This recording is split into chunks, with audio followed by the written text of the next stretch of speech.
Good evening, and welcome back to the Nocturnal Chronicles. Tonight we're diving into the fascinating world of Greek mythology. As always, let me know where in the world you're listening from.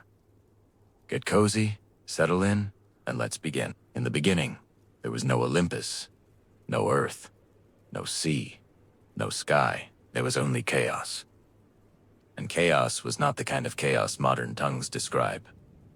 Disorder, confusion, frenzy. It was older than language itself. Chaos was a yawning void, a gaping nothingness without form or direction. It was not evil, nor good, nor even neutral. It simply was. From that ancient nothing came the first stirrings of existence. Gaia, the earth, vast and unshaking, Tartarus, the abyss beneath the earth.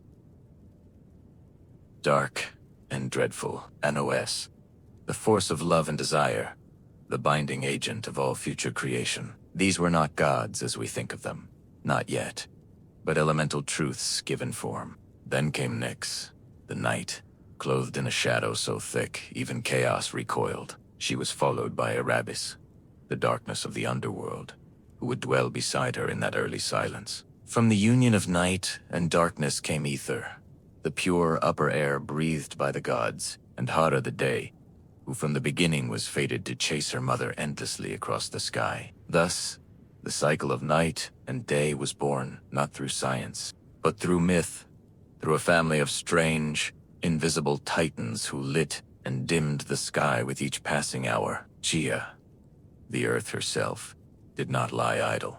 She was patient and fertile, and from her own body she brought forth Uranus, the sky vast and star-strewn. He was both her son and her consort, and when he arched over her, stretching across the heavens, the world found its first shape, a domed sky above a broad and endless plain. Gaia also birthed the mountains, tall and wild, and Pontes, the sea, who surged with a will of his own before ships or sea monsters ever touched his waters. Together, earth and sky became the first great pair, and their union brought forth the Titans, the first generation of powerful beings who would rule the cosmos long before Zeus and his kin rose to power. There were 12 Titans in all, 6 sons and 6 daughters, each vast and elemental in their own right. Oceanus, the encircling river; Hyperion, the lord of light; Kois, the inquirer; Kus, the constellation bearer; Ipetos, the ancestor of men; and Cronus, youngest and most cunning. Among the daughters, Thea, shining mother of the sun and moon; Rhea, future mother of gods; Thais, embodiment of divine law; Minimosine, the memory of all things; Phoebe, the radiant one; and Tethys, the nourishing sea. But Gaia's womb was not finished with them. She bore monstrous children as well, beings of strength and dread. First came the Cyclopes, Brontes, Steropopes, and Argus, each with a single eye, burning like a forge in the center of their brow. They were the smiths of lightning, strong and simple, and they feared no god nor giant. Then came the Hecatonchires, the 100-handed ones, each of them enormous and terrible to behold, with 50 heads and 100 arms each, capable of stirring the very foundations of the world when enraged. Uranus, though lord of the sky, trembled at the sight of these monstrous offspring. Ashamed and frightened by their grotesque strength, he forced them back into Gaia's womb, the depths of earth itself, and sealed them there, hidden away beneath layers of rock and grief. Gaia groaned beneath their weight. The earth, once proud and nurturing, now suffered with every breath. It was in this pain that she began to scheme. But that is a story for another day. For now, remember this.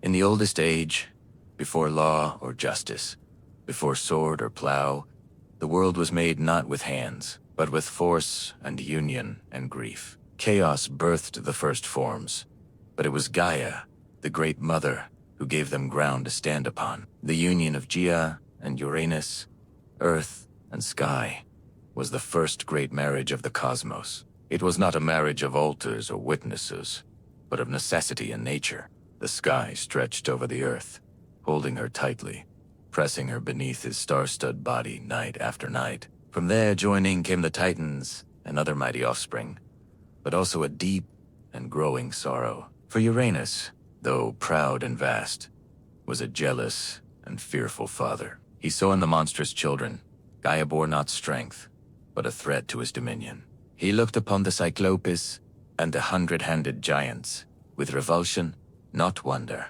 and with swift, cruel judgment. He thrust them back into Gaia's womb, deep into the belly of the earth, where no light reached and no voice could echo. Gaia groaned beneath their weight.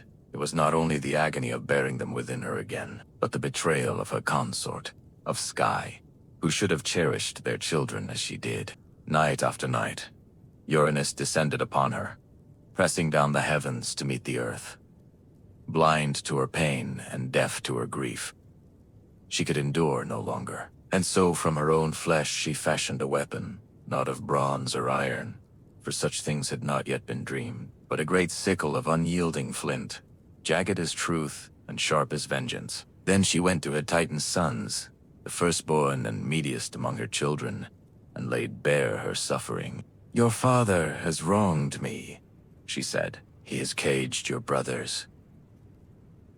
He has silenced the womb that bore you. Who among you will aid me?" One by one they turned away, fearful of their father's might. Only Cronus, the youngest, the shrewdest, the one with watchful eyes and a patient heart, stepped forward. "I will do it," he said.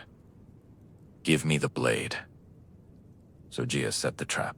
She waited for Uranus to descend as he always did, laying himself across her in the dark, and from the shadows, Cronus sprung. With a steady hand and no hesitation, he brought the sickle down upon his father. The sky shook with Uranus's cry as the blade bit deep, severing the source of his power. Cronus cast the bloodied flesh into the sea, and from the crimson foam that rose upon the waves, something new was born, a figure of impossible beauty, terrible and irresistible in equal measure. From that white froth came Aphrodite, goddess of love and desire, who would later cause kings to fall and empires to burn. She stepped ashore at Cyprus, radiant and serene, untouched by the violence of her origin. But Gaia's vengeance did not end with blood. From the droplets that fell upon the earth sprang other beings, the Furies cloaked in shadow and vengeance who would haunt oath-breakers and kinslayers until the end of days. The giants who in time would rise up against the gods themselves and the Melia, nymphs of the ash trees, guardians of the wild and the old ways. Uranus, wounded and dethroned, vanished into the heavens, leaving the world to his children. Before he fled, it is said he spoke a final curse, one that would ring through time like a bell. "Just as I was overthrown by my son, so too shall he be overthrown by his own." It was not a prophecy he invented, but a truth Jai had already whispered, and Cronus heard it well. He took the sky throne and wrapped himself in power. But from the moment he grasped it, he began to fear what his father had warned. Thus ended the reign of Uranus, the first king of the cosmos, and began the age of the Titans. Yet already in the womb of time, the next storm was stirring. With Uranus cast down and the sky no longer pressed so tightly upon the earth, the world breathed anew. The Titans, freed from their father's yoke, now stood tall beneath the heavens, and Cronus, the youngest and most cunning among them, claimed dominion over all. He was not a god of chaos or cruelty, as his father had been in the end, but he ruled with a cautious and suspicious heart. The sickle he had used to bring down Uranus remained hidden, buried in the earth, or cast into the sea, its blade remembered but unseen, like a secret sin. Cronus had delivered his mother from torment and his siblings from imprisonment, yet from the very moment he sat to the throne of the cosmos, his mind was troubled by the prophecy that had driven him to rebellion. The words of his dying father echoed through him like a second heartbeat, that he too would be cast down by his own child. So Cronus took a wife, as kings must. He chose Rhea, his sister, a Titaness of gentle strength and deep wisdom. Though her name would one day be spoken in the same breath as pain, Uther, they ruled through a time that later poets would remember as a golden age. A time when mortals, newly created, lived in peace, free from suffering, untouched by winter or war. and the fruits of the earth ripened without need for toil. It was an age before kings had armies, before men built walls or worshipped temples, when justice moved unseen among humankind and no one locked their doors. But such peace, as the world has always known, does not last. In time, Rhea began to bear children, and as each was born, Cronus remembered his father's curse. He did not hesitate. The moment Rhea placed each newborn in his arms, first Hestia, then Diata, then Hea, Hades, and Poseidon, he opened wide his jaws and swallowed them whole. Not a trace was left, not a cry, not a cradle. Only the knowledge that they were gone, hidden within their father's belly like seeds in winter soil. He told Rhea it was necessary, that he would not suffer the same fate as Uranus, that the throne must be protected. Rhea, though proud and strong, was powerless against him. She wept, but her tears changed nothing. 5 times she gave birth, and 5 times she lost her children to the hunger of her husband's fear. But the 6th time, she resolved to act. When she felt the child stir in her womb, she did not go to Kronos. She fled instead to the island of Crete, where the mountains met the sky and deep caves opened beneath the earth. There, hidden among shepherds and nymphs, she gave birth to her youngest son, Zeus.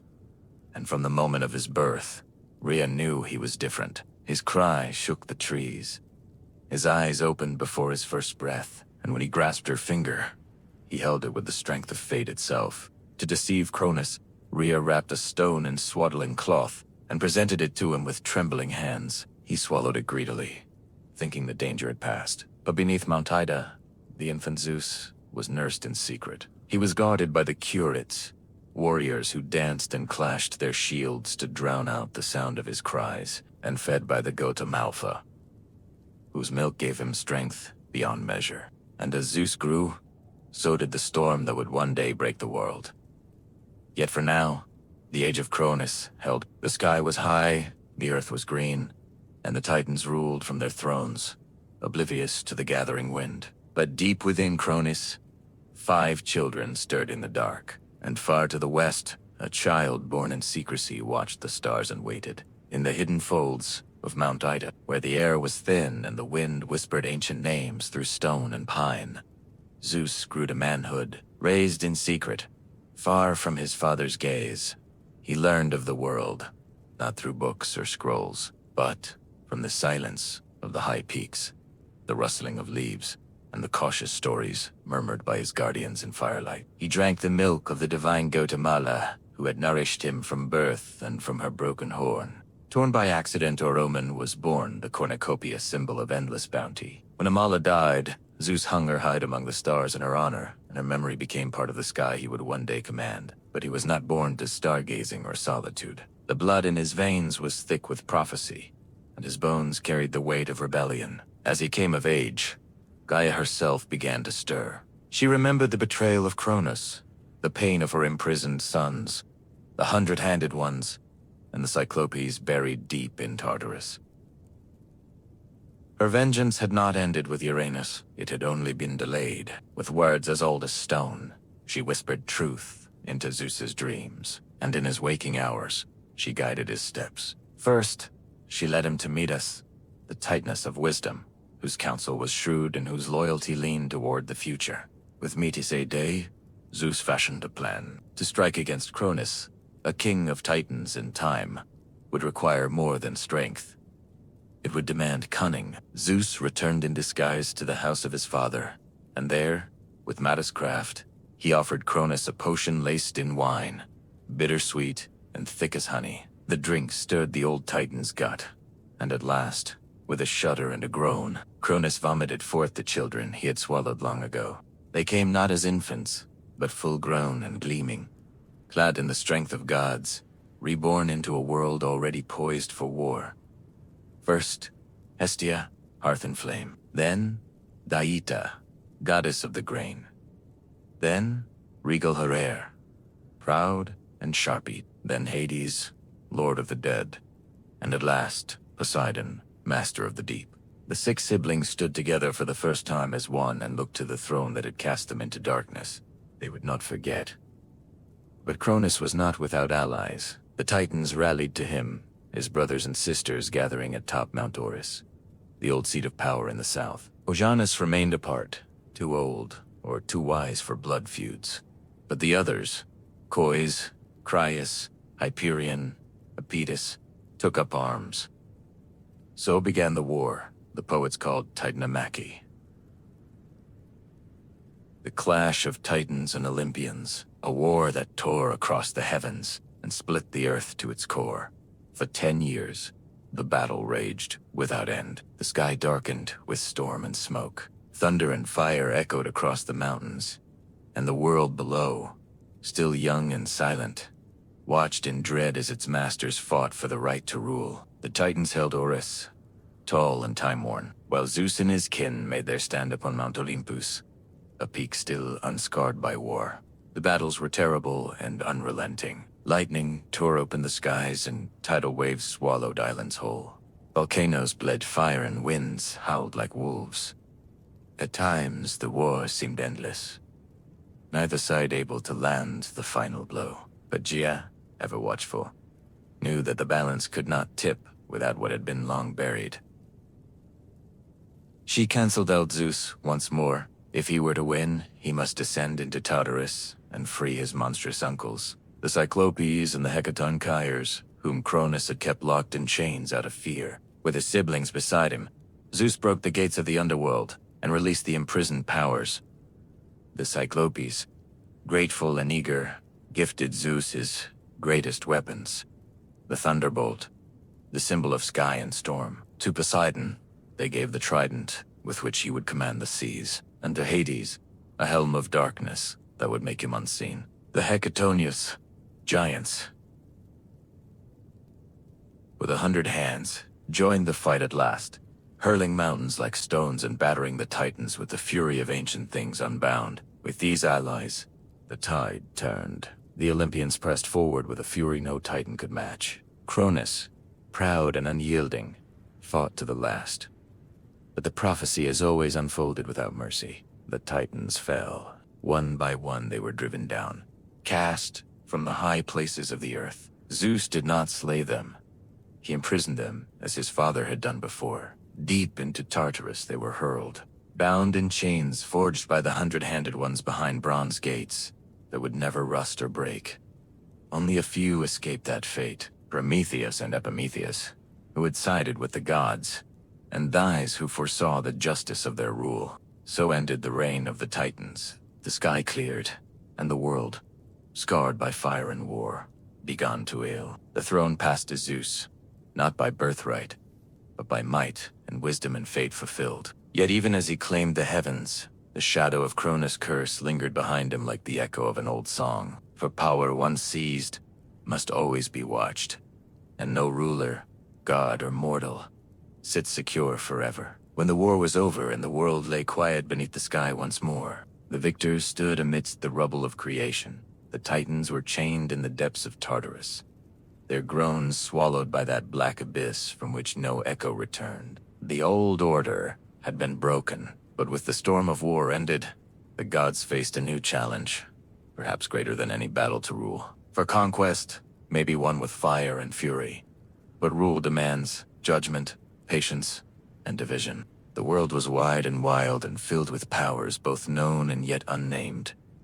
It could not be held by one alone. Zeus, eldest among the gods now born again, stood at the center of this new age. Though not the firstborn, he was first in might, first in cunning, and first to move when action was demanded. But the old laws carved not on stone, but into the bones of the cosmos itself, did not grant him sole dominion. He had two brothers, what stempered it be, war and made strong in their own right. Poseidon, who had driven the sea to foam in his wrath, and Hades, who had worn the helm of darkness and moved unseen through battlefield and cavern alike. They, too, had shed blood, taken risks, and suffered loss. The throne of the cosmos could not belong to Zeus alone, lest the seeds of war be sown anew, this time among brothers. And so the three gathered, Zeus, Poseidon, Hades, and cast lots to divide the realms of the world. Not through bickering or force, but by fate itself did the dice fall. This was no child's game. The casting of lots was sacred.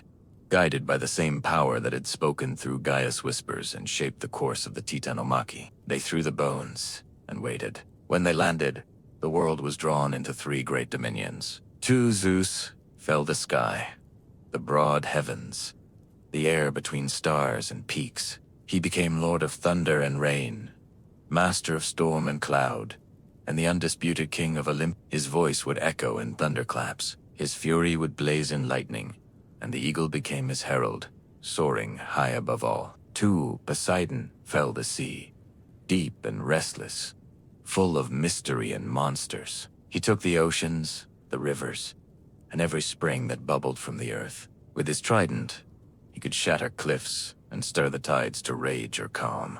Beneath the waves, he built a palace of coral and gold, and there he ruled not only over fish and current, but over creatures older than time, sea serpents, leviathans, and things whose names had never been spoken aloud. To Hades fell the underworld, the land of the dead. It was not a prize most would have chosen, but Hades took it with quiet resolve. He ruled the shadowed realm with stern dignity, his kingdom hidden beneath the earth where the sun did not shine. There he became master of the shades, the judge of mortal souls, and guardian of wealth hidden in the deeps, gems, metals, and secrets lost to time. Though men feared his name and whispered it only when necessary, Hades kept the balance between life and death, and it was said he never once broke the laws he was sworn to uphold. The earth itself, Gaia's own flesh, was left as a common realm. Sered Beol. The mountains belonged to no one. The fields were roamed by mortals and spirits alike, and the forests grew wild under no single banner. It was a realm in between where gods might walk and mortals might see them, but it was also where ambition brewed and where fate would continue to work its quiet will. Thus, the world was ordered: sky, sea, and underworld. The three brothers, now kings in their own realms, swore not to war among themselves, lest the world break anew. They built their thrones and gathered their followers. On Mount Olympus, high above the clouds, Zeus called the gods to council. There, beside him, stood his sisters Haia, proud and sharp as winter ice, Dieta, whose steps awakened spring, and Hestia, ever burning at the hearth of every home. And others came, new and old. Athena, born from wisdom and war. Apollo, golden and far-seeing, Arteamus. Silent and swift, Ares. Bloody-handed, Hermes, fleet of foot and mind. Iced, limping but brilliant, and Aphrodite, whose smile could unravel kings. It was the beginning of a new age, the age of Olympus. But though the thrones had been set and the realms divided, the world would not stay still for long. The gods, for all their power, were not immune to pride, nor love, nor rage. And the mortals who now began to rise across the lands would bring their own stories, their own wars, and their own share of sorrow. The heavens had been won, but peace is never simple when gods sit the throne. When the smoke of war faded and the world was cast once more in sunlight, Mount Olympus became the seat of a new and glittering court. The Titans had ruled from Mount Orus in the south, harsh, ancient, and wrapped in storm. But Olympus, in the north, stood higher still, its summit crowned in cloud and crowned in myth. The mountain was not merely a place, but a threshold, a place where sky met stone, where the mortal world ended and the divine began. It was here that Zeus, having claimed the heavens by fate and force, gathered the new pantheon of gods. The Olympian court did not mirror mortal kingdoms. There were no brick-paved roads leading to its gates, no heralds announcing guests, no armies stationed at its base. The gods needed no walls to guard them. The air itself served as their boundary, a veil too high for mortal breath. Olympus was said to have no storms, no snow, no decay. Its halls were of marble and cloud, its ceilings vaulted with starlight, and its corridors stretched wide enough for wind to wander freely. Here the gods walked not as shadows or omens, but in full form, radiant, terrible, and more alive than anything that walked the earth below. At the summit of Olympus stood Zeus, king of gods and men, seated upon a throne of thunder. He ruled not by brute strength alone, though his power was unmatched, but by the will of fate and the long memory of war. His voice carried like distant thunder. His eyes saw beyond clouds and time, and in his hand he carried the thunderbolt, the Cyclopes' gift, the symbol of judgment, swift and final. But even he did not rule alone. Around him stood the others, each a pillar in the new order of the world. He sat beside him, not merely as wife, but as queen, sovereign in her own right. She was the goddess of marriage, of queenship and childbirth, and the silent fury of a woman wronged. Proud and unyielding, Hea remembered every slight, and her jealousy would one day shape the fates of gods and mortals alike. Her crown was not one given, but earned, forged in the fires of betrayal, and bound by the sacred oaths of Olympus. Diata came next, the goddess of grain and growth. Where her feet touched the earth, the soil softened and seeds stirred. Her presence brought harvest in plenty, and without her the fields grew barren. She did not sit high among the thunder and marble, but walked often in the world below, watching over the plowmen and mothers who whispered her name at dawn. She was older than most, quieter than many, but none doubted her power. Then there was Hestia, goddess of the hearth, the firstborn of Cronus and Rhea, and the last to be freed from her father's belly. She asked for no temple, no grand myths, no wars or lovers. She tended the eternal flame in the center of Olympus, and watched over every home and hearth on earth. Her power was gentle but ever present, for as long as fire burned in a household. Hestia lived there, too. The younger gods came in time, some born in Olympus, others delivered by strange means. Athena was first among them, born not of womb, but of wisdom. When Zeus swallowed Metis, fearing her unborn child would surpass him, he thought the matter ended. But Metis did not die. She lived within him, whispering, scheming, crafting knowledge in the dark. One day, Zeus groaned in agony, and with a blow to his skull, Athena sprang forth, fully grown, clad in bronze, spear in hand, her eyes clear and sharp as flint. She became goddess of wisdom, strategy, and just war, a virgin warrior with no patience for frivolity. Apollo and Artemis came next, twins born of Leto, a Titaness who wandered long and weary to find a place to give birth. No land dared offer her sanctuary. Poor Here's wrath was vast and vengeful. At last the floating island of Dos accepted her, and there she bore her children. Apollo, golden-haired and bright, became the god of light, prophecy, music, and healing. His sister, Artemis, swift and silver, was goddess of the hunt, of wild things and moonlight. Together, they marked a new generation of gods, restless, radiant, and intimately tied to the mortal world. Then came Ares, god of war and slaughter, son of Zeus and Hera, but beloved by neither. He was strength without discipline, rage without cause, and though his name was feared, he was not often honored. War followed him like a shadow, and he gloried in its chaos, but he was often bested by cunning and wisdom. His opposite was Histus, the lame god of the forge, master of craft and flame, born of Hera alone or thrown from Olympus by Zeus.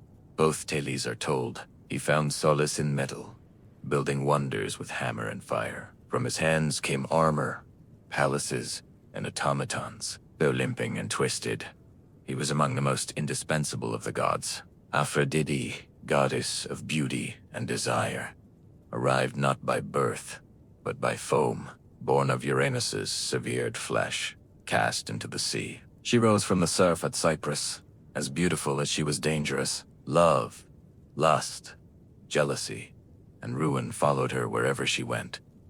Even Zeus could not command her fully. She bound gods and mortals alike with a glance, and though she smiled often, it was never without consequence. Hermes, the trickster and herald, came last to this early court. Son of Zeus and the nymph Maia, he moved swiftly between worlds, winged sandals at his feet and a mischievous grin on his lips. He stole Apollo's cattle on the day of his birth, sang a song to cover the theft, and made himself indispensable before he could walk. He became the messenger of the gods, guide of souls, patron of thieves and travelers. where Hermes went. Borders dissolved. Dissolved. This was the Olympian court, a gathering not of saints, but of powers, raw, flawed, radiant, and vast. They quarreled as siblings do, took sides in mortal affairs, fell in love, betrayed each other, waged petty rivalries, and enacted divine justice.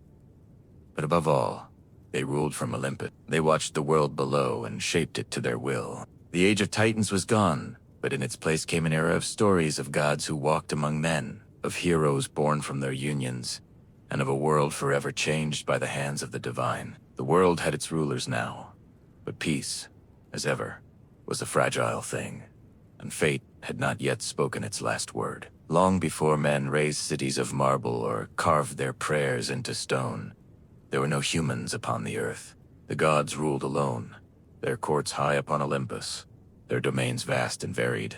The world beneath them was green and wild, teeming with beasts and silent mountains, but there were no hands to till the soil, no voices to sing to the stars, no fire to warm the night. It was Prometheus, a titan of the old blood, who first imagined the shape of man. He was no friend to Cronus, nor was he ever counted among those chained in Tartarus. During the War of the Titans, Prometheus had sided with Zeus, not out of love or loyalty, but out of foresight, for he bore the gift of prophecy, and he knew which way the storm would break. Prometheus's name meant forethought, and it suited him. He was brother to Epimetheus, whose name meant afterthought, and never was a pair of brothers more different. Where Epimetheus acted in haste and repented in leisure, Prometheus saw farther, thought longer, and questioned the justice of every decree, even those issued by the king of the gods himself. He walked the line between Titan and Olympian, old world and new, a creature of reason in a cosmos ruled by passion and power. It was he who first shaped mankind. Some say he sculpted them from clay beside the banks of a river, his fingers smoothing mud into limbs, his breath giving them life. Others claim he molded them in the image of the gods, upright and thoughtful, gifted with the spark of invention. But however it happened, the first men were made, and they were weak, soft of skin, slow of foot, clawless, fangless, and lacking in both fur and fire. They were naked beneath the sky, trembling in winter, defenseless against the beasts of the world. Prometheus looked upon them and pied them. He went to Olympus and asked that man be given a gift, something to help them survive, something to raise them above the level of animals. But Zeus refused. He saw in mortals not promise, but peril. The god-king had only just seized his throne and was wary of new forces rising beneath him. Let them live, he said, but let them fear.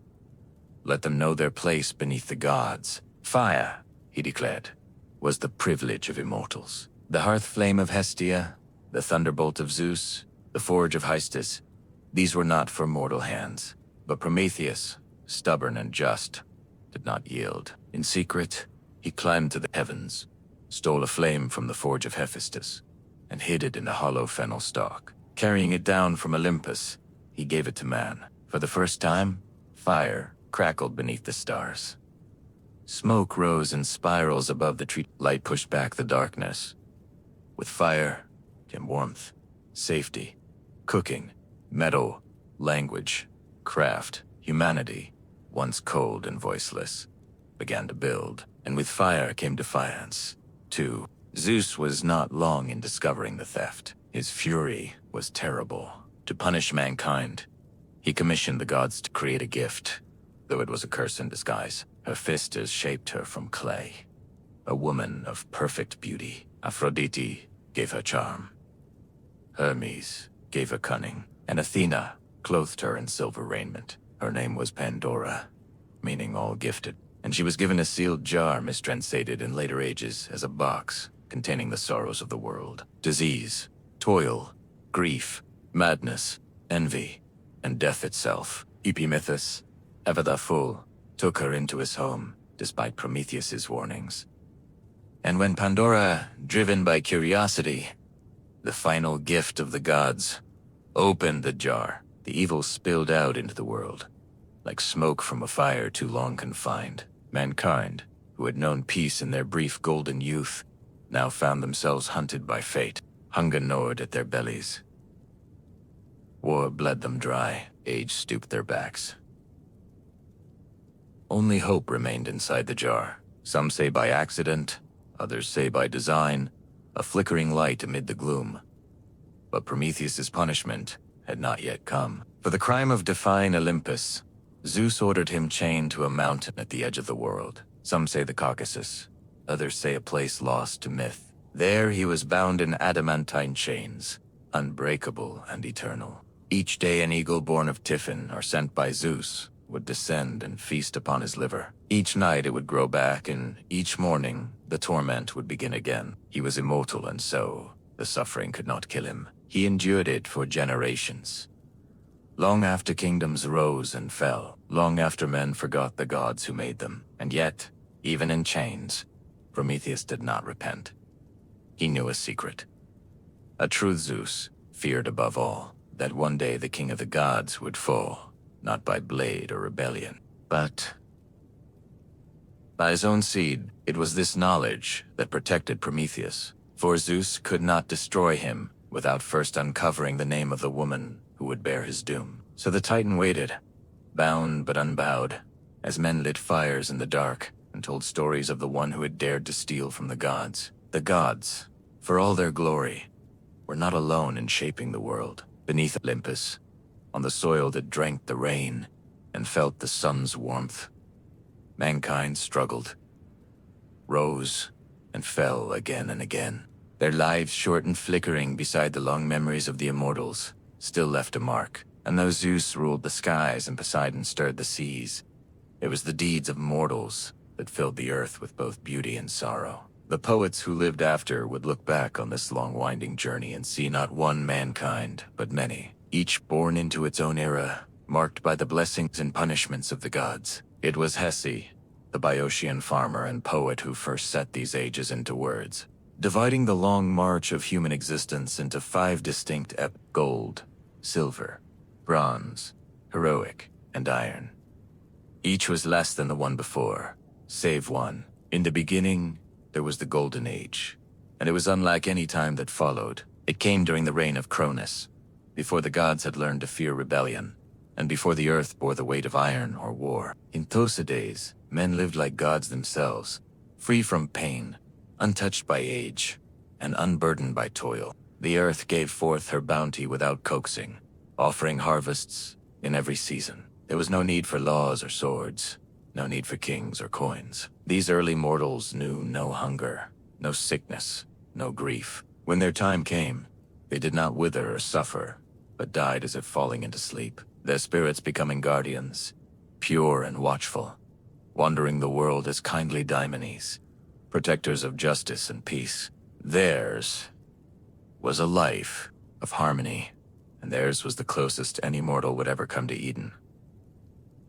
But the Golden Age passed as all golden things do. With the fall of Cronus and the rise of Zeus, the Silver Age dawned, a time of beauty dimmer and souls less noble. These mortals grew tall and strong, living long lives, but they lacked the wisdom and restraint of the golden race. They lingered in childhood for 100 years, ignorant and pampered, only to grow into violent, arrogant men who refused to honor the gods or heed their decrees. They built no temples, gave no offerings, and mocked the laws of Olympus. For this, Zeus struck them down. Their spirits did not become guardians or watchful daimons, but faded into the underworld, pale and forgotten. Theirs was a race lost to pride and disobedience, a mirror of divine fear come true. Then came the Bronze Age, born of ash trees, the same trees used for spears and shields. These were not gentlemen. They were creatures of war, mighty and hard, their very flesh said to be forged from bronze.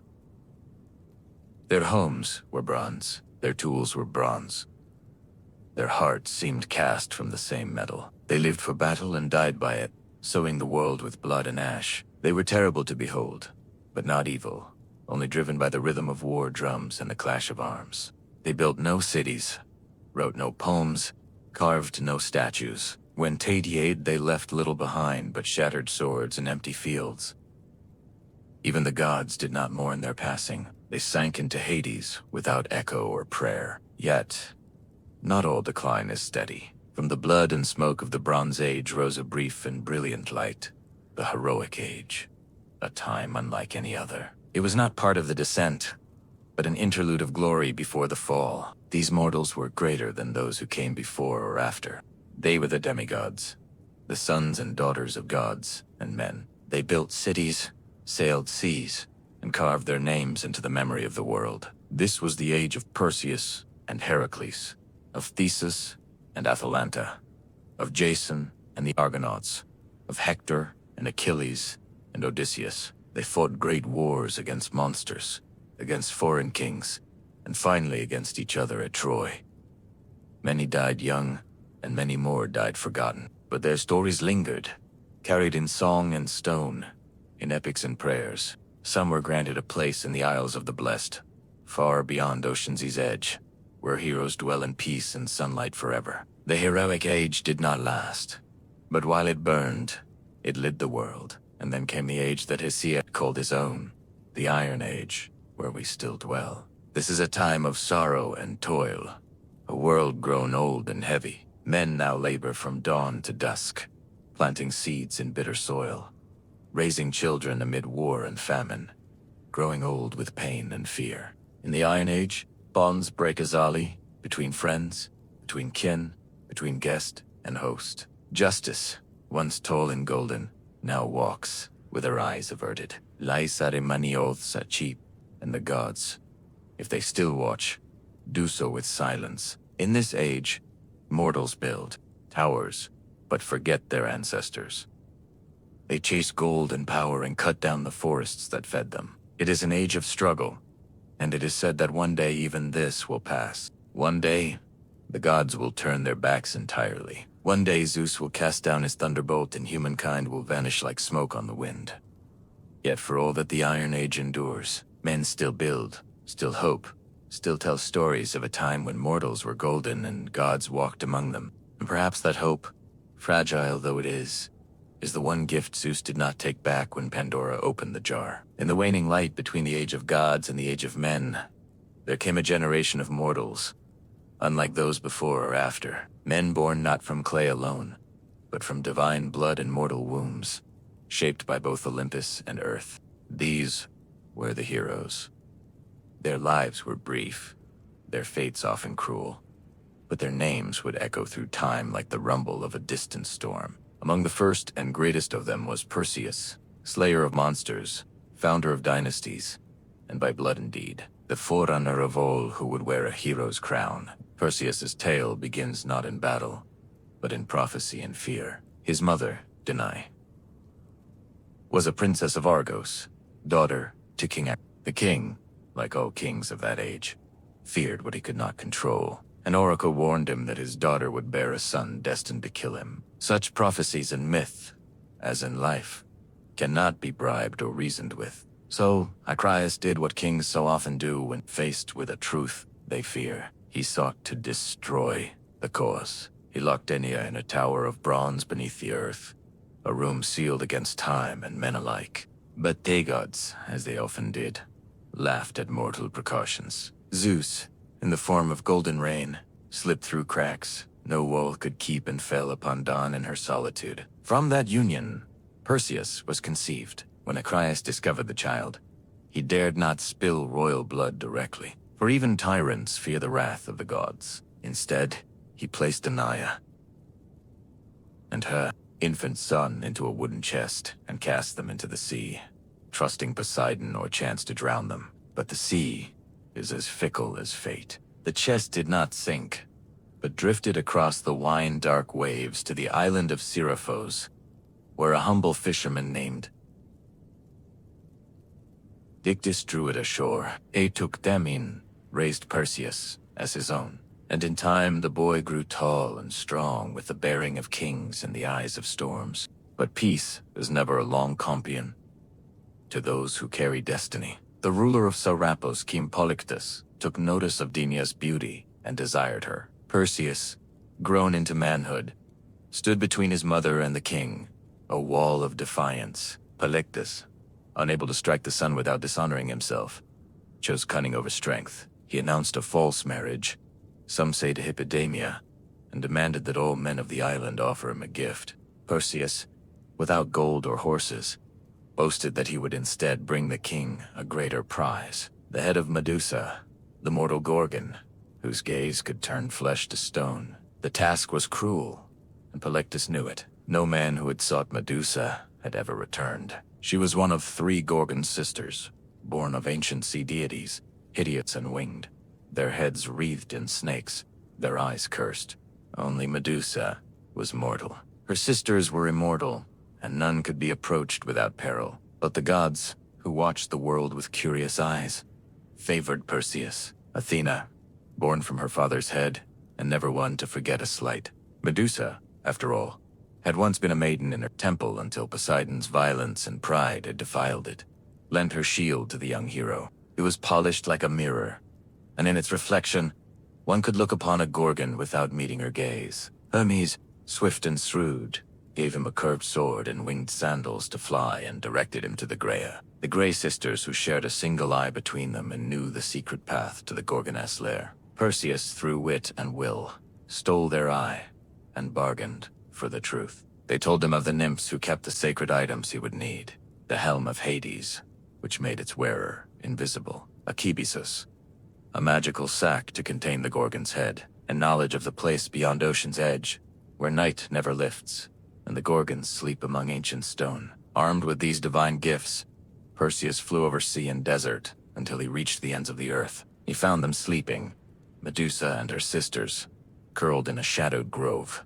ringed by the statues of those who had come before. Perseus dared not look directly, and so with Athena's shield held before him, he walked backward, step by cautious step, until he stood over the sleeping Gorgon. With one swift stroke, he severed her head, and from her blood sprang Pegasus, the winged horse, and Chryser, the warrior with a golden blade, children of Poseidon, born in death. As Medusa's sisters screamed and clawed the air, Perseus vanished into mist, hidden by the helm of darkness. The deed was done. He returned by the long road, his prize heavy in the sack, its power on the way, he passed the shores of Ethiopia, where the sea god had sent a monster to punish King Cepheus and Queen Cassiopeia for their vanity. Their daughter, Andromeda, had been chained to a rock as sacrifice. Perseus, beholding her beauty and innocence, slew the beast, turned it to stone with the Gorgon's head,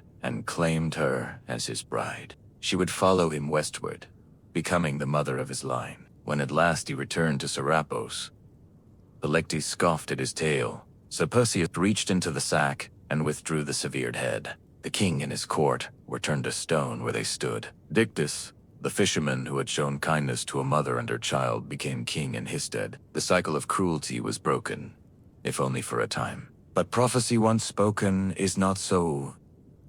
As Ilianda, Perseus journeyed to Argos, where King Acraeus, still haunted by the words of the oracle, fled rather than face the boy he had once condemned to death. Yet fate does not forget. At the funeral games of a neighboring king, Perseus, throwing a discus, struck an old man in the crowd. Acraeus, his grandfather, who died without ever knowing that his death was no murder, but an accident long foretold. So, the circle closed, as they always do, in myth. Perseus had fulfilled the prophecy, though not by malice. He had slain a monster, saved a maiden, founded a line of kings, and carried the weight of fate with dignity. He would not live forever, but his name would. For from his blood would come Hercules, and from Hercules, the next chapter in the story of the gods and men. If Perseus was the first great hero, Hercules was the mightiest. His name, like thunder over distant mountains, carried weight across every land touched by Hellenic breath. He was not merely strong, but larger than life itself, straddling the border between man and god, joy and grief, triumph and tragedy. He was the great-grandson of Perseus, a son of Argos, and a son of Zeus. And though the gods would bless him with strength, they would curse him with suffering. His birth was itself a trick of time. Zeus, ever lustful, desired Alcum, wife of the Theban general disguised as her husband. The king of gods lay with her. extending a single night into threefold length. From that union came Hercules, and from Amphitryon a twin, Eiffels, mortal and Hera, as always, watched from her throne with a cold and bitter eye. She knew her husband's ways, and she knew too well the threat that this child, half-god though he was, might one day pose to her own dominion. Even in the cradle, Hercules bore the mark of the divine. Hera, seeking to destroy him early, sent 2 serpents into the nursery to strangle the infant. But the child reached out with plump hands and throttled them both, one in each fist, before any nurse could scream. From that moment, his fame began to grow. As a youth, he trained in all the arts befitting a nobleman: music, archery, wrestling, and chariot driving. Yet there was something wild in him, a restlessness of soul that no lyre or tutor could tame. Manhood brought him both love and ruin. He married Megara, daughter of the Theban king Creon, and for a time lived in peace, fathering sons and defending his city. But Hera had not forgotten. In a fit of divine wrath, she clouded Heracles' mind with madness. Raging through his own halls, he slew his wife and children with the same hands that had once cradled them. When the madness passed and his vision cleared, he beheld the blood and ruin of his own house. His cries reached Olympus, but no god answered. To atone, he sought out the oracle of the Pythia, speaking in riddles, told him he must submit to the will of your king of Tyrans, his cousin, lesser in strength, but greater in fate.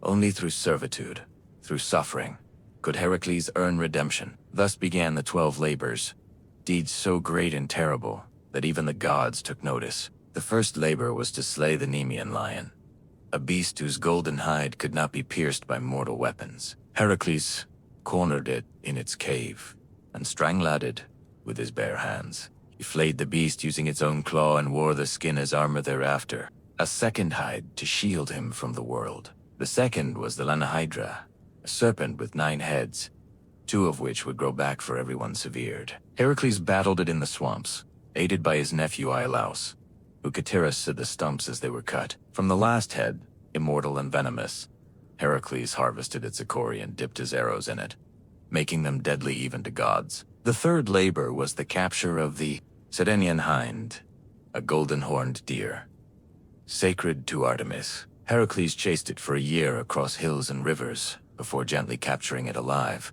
earning the goddess's reluctant approval. The fourth labor led him to the Erymanthian boar, a monstrous beast of the wild. He wrestled it in the snow-covered heights of Arcadia and dragged it back to Tyrannus bound in chains, laughing as Eurystheus hid in terror inside a bronze jar. The fifth task was less glorious: to clean the Origin stables, home to thousands of cattle, untouched by broom or shovel for decades. Heracles, Evit the problem solver, Arutit rivers, to wash away the filth in a single day. The sixth was to drive away the Stylian birds, man-eating creatures with bronze beaks and razor-feathered wings. With the aid of Athena's rattle, he startled them into flight and shot them down from the sky. The seventh labor took him far west to capture the Cretan bull, a beast of divine origin that had fathered the Minotaur. Heracles wrestled it and brought it back alive, while the bull's gaze burned with madness and sea-salt fury. The eighth labor sent him north to Thrace, where he tamed the mares of Diomed, flesh-eating horses that gnashed their teeth for human meat. He fed Diomedes, their master, to them, and the beasts grew docile. The ninth labor required diplomacy and blood. Heracles was sent to retrieve the girdle of Hippolyta, queen of the Amazons. Though the queen agreed to gift it peacefully, Hera spread rumors among the warrior women and battle broke out. Heracles slew Hippolyta and escaped with the belt. The 10th led him to the edge of the known world to Erythia, where he stole the cattle of Geryon, a triple-bodied giant. He built the Pillars of Heracles at the Strait of Gibraltar and fought the giant, his herdsman, and his hound all at once before driving the red cattle back across continents. But Eurystheus, seeking to discredit him, declared 2 labors invalid, claiming Iris had helped with the Hydra and the rivers with the stables. 2 more were required. The 11th was to steal the golden apples of the Hesperides, guarded by nymphs and a dragon coiled around the Triaris base. Heracles tricked Atlas, the skybearer, into retrieving the apples. while he held the heavens. When Atlas tried to leave him the burden, Hercules asked for a moment to adjust his cloak, and took back the sky while fleeing with the fruit. The 12th and final labor was the most harrowing, to descend into Hades itself and bring back Cerberus, the three-headed hound, armed with nothing but his strength. Heracles journeyed to the underworld, presented himself before Hades, and with the gods' grim permission, wrestled Cerberus into submission, and led the beast, snarling and frothing, into the land of the living. With that final labor, his redemption was won. Yet Heracles' life was not yet at peace. He fought more battles, took new wives, and fathered many children. But Hera's hatred endured. In the end, it was not blade or monster that killed him, but the poisoned blood of the centaur Nessus smeared upon a tunic gifted by his wife, Deianira, who believed it a love charm. As the poison burned through his flesh, Heracles built his own pea upon Mount Atta. No mortal dared light it. Until Philoctetes, a simple shepherd, stepped forward. For that, he was given the hero's bow. Heracles was consumed by flame, but in death, he was reborn. Zeus lifted him to Olympus, where he was granted immortality and married to Hea, goddess of youth. He became not just a hero, but a god. His labors born of grief and guilt became the very measure of heroism. Where others were remembered in story, Heracles was remembered in shrines, in games, and in the hearts of men who, thou mortal, dared to dream of greatness. If Heracles was the greatest of Greek heroes, then Theseus was the most political, the most cunning, the most human. He was not merely a slayer of beasts or a breaker of curses. He was a builder of cities, a weaver of laws, and the founding spirit of Athens, the city that would one day name itself the cradle of civilization. His story is tangled with myth and memory, with the thunder of heroes and the whisper of politics. In him lived both brute strength and bright reason, the dual spirit of a nation that worshipped Athena with spear in hand and olive branch on the brow. Theseus was born of two fathers,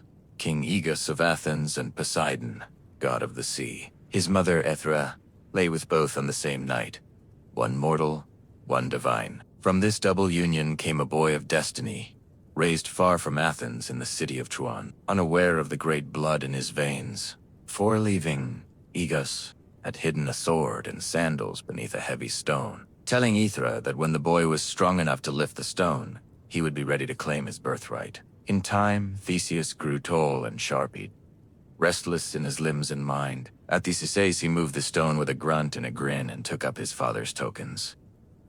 Many would have traveled the easy road to Athens by sea, but Theseus chose the land route, the longer, more perilous way, for he believed that true kingship must be earned, not inherited. And so began the 6 labors of Theseus. Not vast or godlike Heracles' trials, but earthy and intimate, each a monster of the road, a terror to the common man. He defeated Perophs, the cleaverer, taking his weapon as a symbol. Is Lucinus, who tied travelers to bent pine trees and tore them in two. He pushed Siren from the cliffs into the sea, ending the reign of a man who forced passers-by to wash his feet, only to kick them to their deaths. He overcame Tertian the wrestler by outmatching brute force with technique, and Procrustes, who made beds fit travelers, by stretching or cutting them, found his own death in the same iron frame. Theseus did not just survive, he cleaned the land as he passed through it, paving the way for Athens itself to rise. When he arrived in Athens, King Aegeus did not recognize him. The Queen Medea, now wife to Agus, and still seething with old sorceries, saw the threat in the boy and urged the king to poison him. But Theseus presented the sword and sandals, and at the last moment, Aegeus cast the cup aside, embracing his son before all the court. Joy, of course, never lingered long in myths. Trouble was already stirring in the east. For years, Athens had suffered under a bitter tribute. In a war with the island of Crete, Athens had been defeated, and as punishment, King Minos demanded 7 young men and 7 maidens be sent every 9 years to feed them. A monstrous halfman born of lust and vengeance, kept in a twisting labyrinth beneath the palace at Knos. This creature had been born from Minos' pride. When Poseidon sent a bull from the sea, Minos was meant to sacrifice it, but instead he kept it for himself. In punishment, the gods cursed his wife, Pace, to fall in love with the beast. From their unnatural union came the Minotaur, mysterious, horned, and violent, a living shame sealed away in the maze designed by Daedalus, the great inventor. Theseus, learning of the tribute, volunteered himself among the chosen. He would go not as a lamb to slaughter, but as a hunter into the lair. Before departure, he promised his father that if he succeeded, he would return with white sails upon his ship. If he failed, the sails would remain black. Uponaribalin, cray fate turned again. Ariadne, daughter of Minos and half-sister, to the Minotaur, saw Theseus and loved him. She gave him a gift, a ball of thread, a clue, and the secret to the labyrinth's winding paths. That night, Theseus entered the maze. In its dark coils, where stone turned endlessly into stone, he found the beast. They fought without words, one prince against one nightmare. Theseus, armed with skill and a sharpened blade, struck the creature down, then followed the thread back into the light. He fled with Ariadne and the freed Athenians, sailing into the Ion. Yet love in Greek stories is never simple. On the island of Naxos, Theseus abandoned Ariadne. Some say Dionys claimed her for his own. Others say Theseus feared what a Cretan bride might mean for an Athenian throne. She woke alone and wept beneath unfamiliar stars. Theseus continued home, but in his sorrow or forgetfulness, he failed to change the sails. From the cliffs of Athens, King Aias saw black on the horizon and believed his son dead. Grief-stricken, he leapt into the sea, which still bears his name. The Aegean, now King Theseus, did not rest. He unified Attica, the region around Athens, binding its villages into one city-state. He established festivals and games, temples and laws. He was a hero of governance as much as of combat. He ventured again and again into myth, fighting alongside Hercules against the Amazon, journeying to the underworld with Perithous, his reckless friend, to steal Persephone.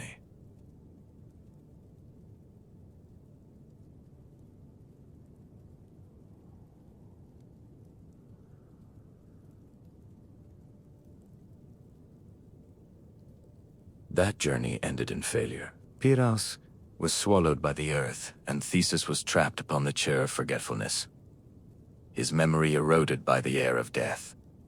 Only Heracles on his own journey tore him free, but time, as ever, turns. In the end, the Athenians, tired of kings and haunted by new heroes and new philosophies, drove Theseus into exile. He fled to the island of Skyros, where he was betrayed by a jealous king and cast from a cliff. His bones would later be retrieved by the Athenians and buried in honor. But at the time of his death, he was alone. No crowd, no crown, no chorus, and yet his legacy endured.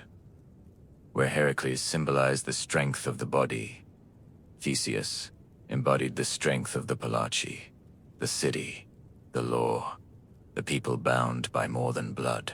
Athens would rise on his shoulders, and though it would worship Athena, it would remember the king who built its bones. Long before Troy burned, and long after the Titans fell, there came a voyage unlike any other, a quest that crossed continents and gods, bound heroes into brotherhood, and ended in betrayal and exile. It was a tale of dragons and oaths, of kings usurped and thrones reclaimed, and at the center of it all was Jason, a prince exiled in childhood, a hero groomed not by war or prophecy, but by the long, slow fire of vengeance. His tale began in Iolcus, a coastal kingdom in Thessalon.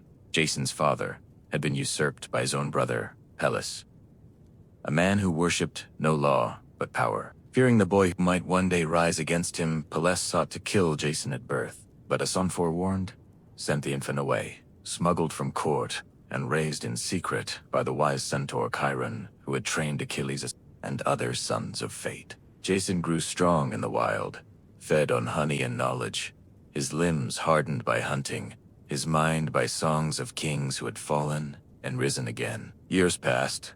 Jason returned to a man clad in a single sandal. For as he crossed the river Anaris, he had lost one in the muddy current while carrying an old woman across. The woman, of course, was Hera in disguise.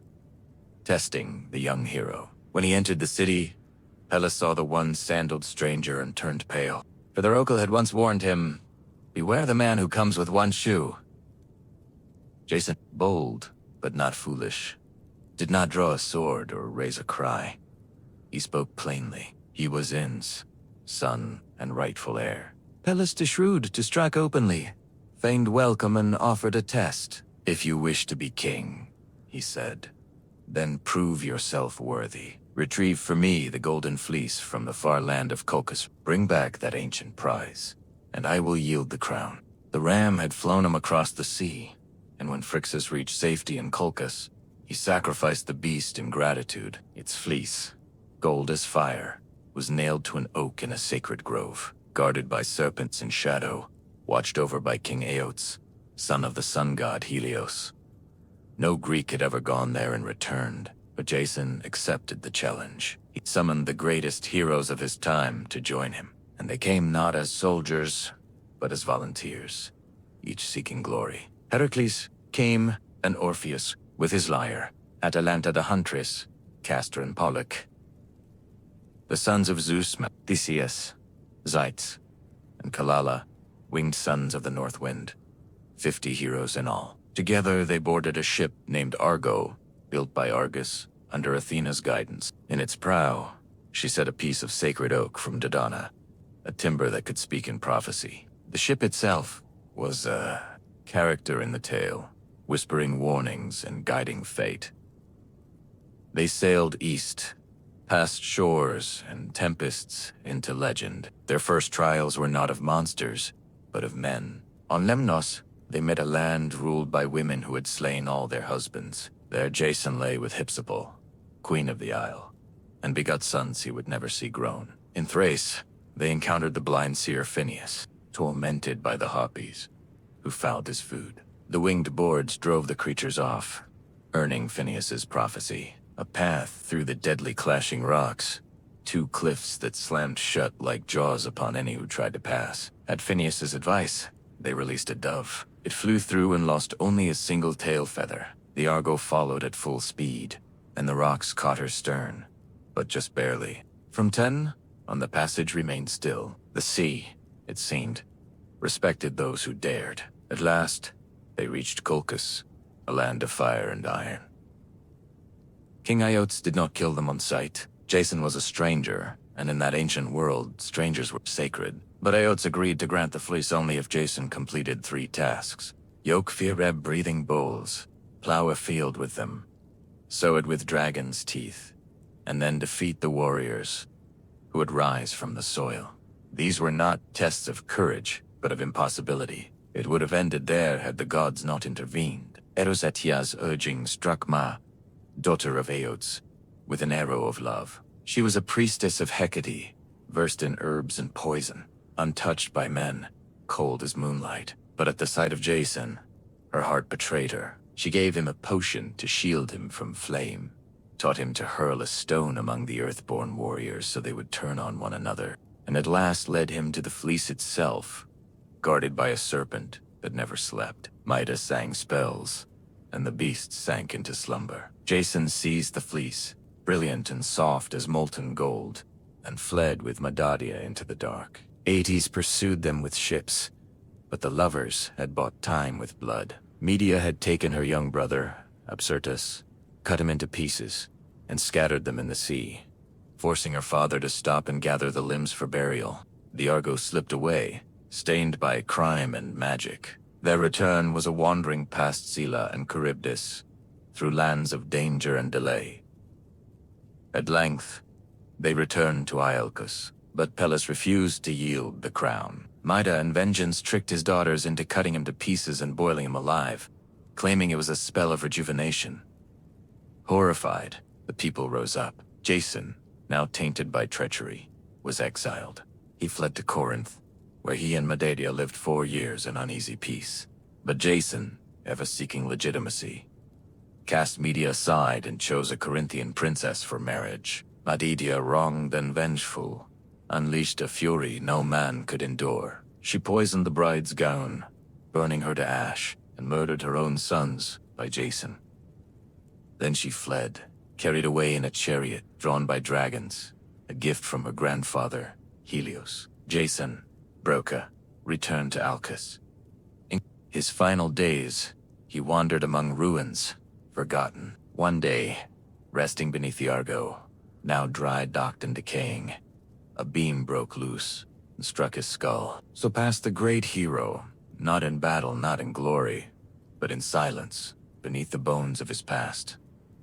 Yet the tale of Jason endured, for, in the quest for the fleece, in the gathering of heroes, in love turned sour and greatness undone, Greece founds one of its most enduring myths, the promise and price of ambition. There are few bloodlines in Greek myth, more than the royal house of Thebes, where most heroes battled monsters or sailed for distant thrones.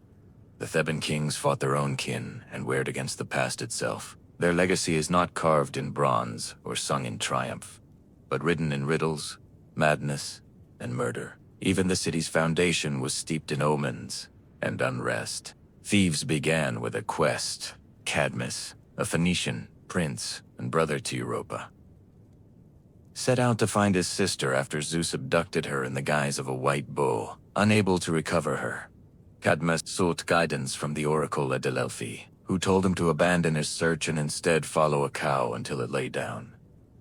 There he was to found a city. Obedient, he wandered until the beast collapsed upon a hill. But when Cadmus sent his companions for water, they met their deaths at the hands of a serpent sacred to Ares, guarding a spring.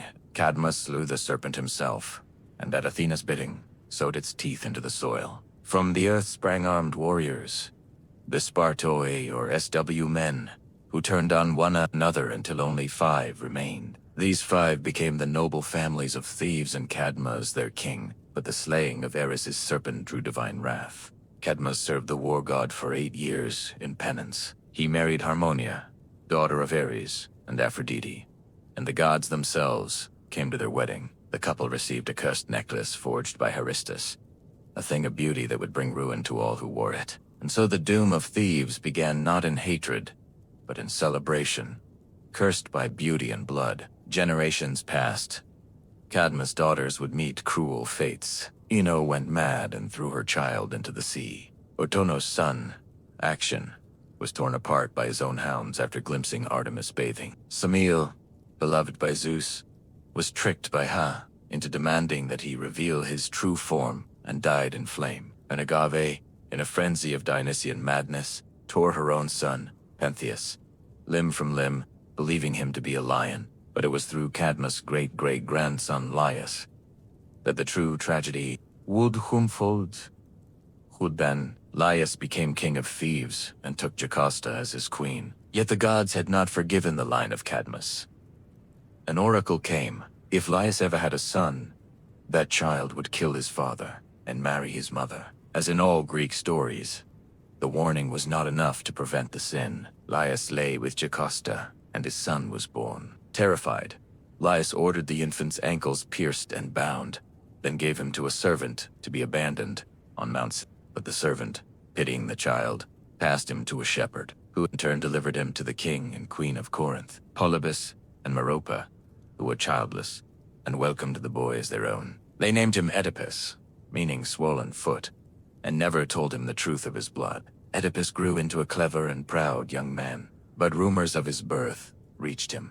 Seeking truth, he journeyed to Delhi, where the oracle gave him the same prophecy once spoken to Leos, that he would kill his father and marry his mother. Horrified, believing Polybus and Merope to be his true parents, Oedipus fled Corinth, unwittingly running toward his fate. On the road, at a crossroads near Dalis, he encountered a stranger, old, proud, and imperious. A quarrel broke out over the right of passage, and in the heat of rage, Oedipus slew the man and his attendants, never knowing that he had just killed his true father. Laius. He continued on to Thebes, which was under siege, not by an arma but by the Sphinx, a creature with the body of a lion, wings of an eagle, and the face of a woman. She devoured all who failed to answer her riddle. What walks on 4 legs in the morning, 2 at noon, and 3 in the evening? Oedipus answered without hesitation. Man, the Sphinx defeated threw herself from a cliff. Thebes rejoiced. The city's deliverer was made king, and in gratitude, he was given the widowed queen as his bride Jocasta, his mother. Years passed. Oedipus ruled well and had 4 children, Eteocles, Polynces, Antigone.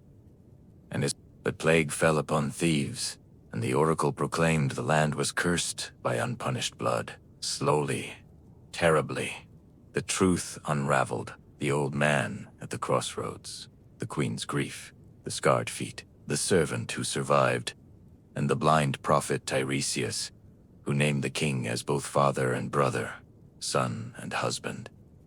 Jocasta hanged herself. Oedipus took her brooches and blinded himself, piercing his own eyes. He begged to be exiled and wandered the land as a wretched figure. Guided only by Antigone's hand, in the hills near Colonus, he found sanctuary and at last a quiet death swallowed by the earth. His grave a secret kept by the gods, but his children did not escape the curse. Aetals and Polynces fought for the throne. When Polynices was exiled, he raised an army from Argos and led the 7 against Thebes, a war that bathed the city in blood. The brothers slew each other in single combat at the gates. Thebes survived, but its soul was broken. Antigone, the last to carry the old honor, buried her brother despite royal decree. For this she was condemned by her uncle Creon and buried alive. The gods sent madness and death to his house as punishment. Thebes endured, but its kingship became a revolving door of ruin. The tale of Oedipus is not one of monsters slain or cities built. It is a tale of fate, of how a man may do all he can to outrun a prophecy and still run straight into its arms. It is a tragedy not born of evil, but of ignorance, of a man who sought the truth and was destroyed by it. The house of Thebes, for all its glory, was built upon the bones of serpents and riddles, and no riddle, no matter how cleverly answered, can change the will of the gods. Of all the wars that ever ravaged mortal soil, none would echo louder than the one fought for a woman's face. A war of oaths and pride, of beauty and betrayal, of gods and kings and the fall of empires. It began not with spears or fire, but with a wedding, one that all the gods were invited to, save for one. Is, goddess of discord, was not welcome at the marriage of Pallas and Thetos, the sea nymph, fated to bear a son greater than his father. In her fury, Eris cast into the feast a golden apple inscribed with 3 words that would shatter kingdoms. To the fairest. The apple was claimed by Hea, Athena, and Aphrodite, each believing herself most worthy of its gleam. To settle the dispute, they turned to a mortal shepherd prince, Paris, son of King Priam of Troy, who had been exiled to the hills after an omen foretold he would one day burn the city of his birth. The gods brought him to judgment on Mount Ida, and one by one they offered bribes. Hera promised kingship over all men. Athena pledged wisdom and victory in war. But Aphrodite, with a smile like soft thunder, offered him the love of the most beautiful woman in the world. Paris chose love, and thus Helen of Sparta, daughter of Zeus, and later, wife of Manaus was Mat. She had many suitors in her youth, princes and kings from across it, drawn not only by her beauty, but by the promise of bloodlines that reached Olympus. Her mortal father, King Tyndareus, feared the war her hand would spark. On the advice of Odysseus, he bound the suitors with a sacred oath that whoever won Helen, all the others would swear to defend that union, to punish any who dared violate it. The pact was made with laughter, but oaths once sealed bind more than men. He bind faith. Menau's brother, to King Agamemnon of Mycenae, won her hand.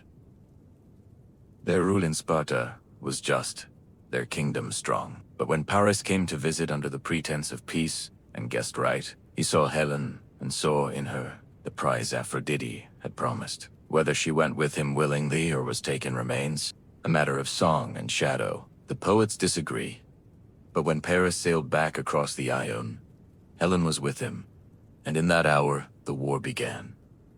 Manaus raged. He called upon the oath, and all who had sworn it answered. Odysseus of Ithaca, clever and reluctant. Nista, the old sage of Pyos.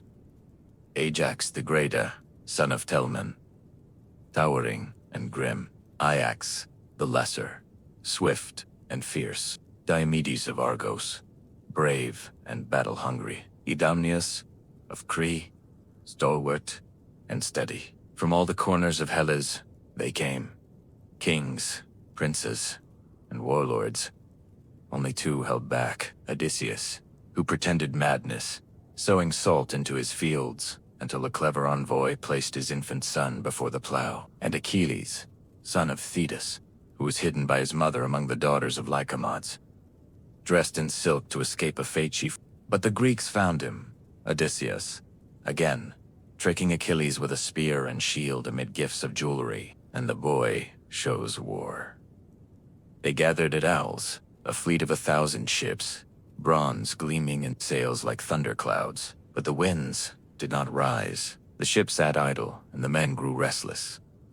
The sea calculus revealed that Artemis had been offended, perhaps by a boast, perhaps by a slain stag, and that only a great sacrifice would appease her. The name he spoke was Iphigenia, daughter of Agamemnon. There are stories of lies told to bring her to Alice under the guise of marriage to Achilles, of her weeping mother, Clytemnestra, of the moment the blade fell, or of a last-moment rescue. With Artemis spiriting the girl away and replacing her with a deer, but in most tellings, the blood was real, and the gods watched as the king killed his own child for the sake of war. The winds came, the fleet sailed east, and the world changed. The Greeks set foot on Trojan shores, not as raiders, but as judgment itself. For 10 years, they would camp beneath the walls of Ilium, the great city ruled by Priam, defended by his sons, Hector, noble and doomed, Paris, beautiful and weak, Deiphobus, Helenus, and the others.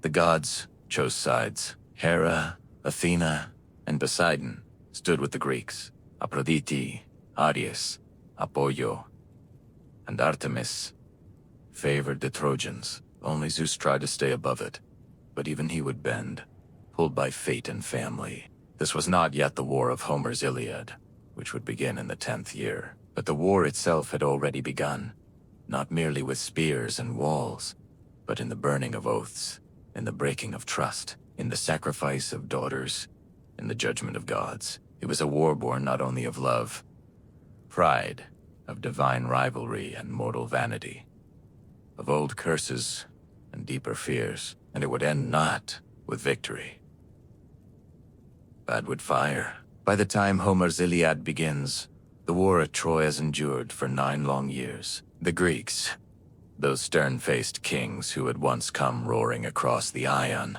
had settled into a grim rhythm of siege and survival. What had begun in fury and fire became something colder, slower, more desperate. They built black-walled camps along the shore, hauled their ships high upon the sand, and sent out raiding parties day after day, not just to battle, but to feed their armies. The war dragged on like an old wound that would not heal, and both sides felt the infection deepening. The Trojans, safe behind their mighty walls, raised, it was said by Poseidon himself, and the mortal builder Apollo had once served in penance, suffered, but endured.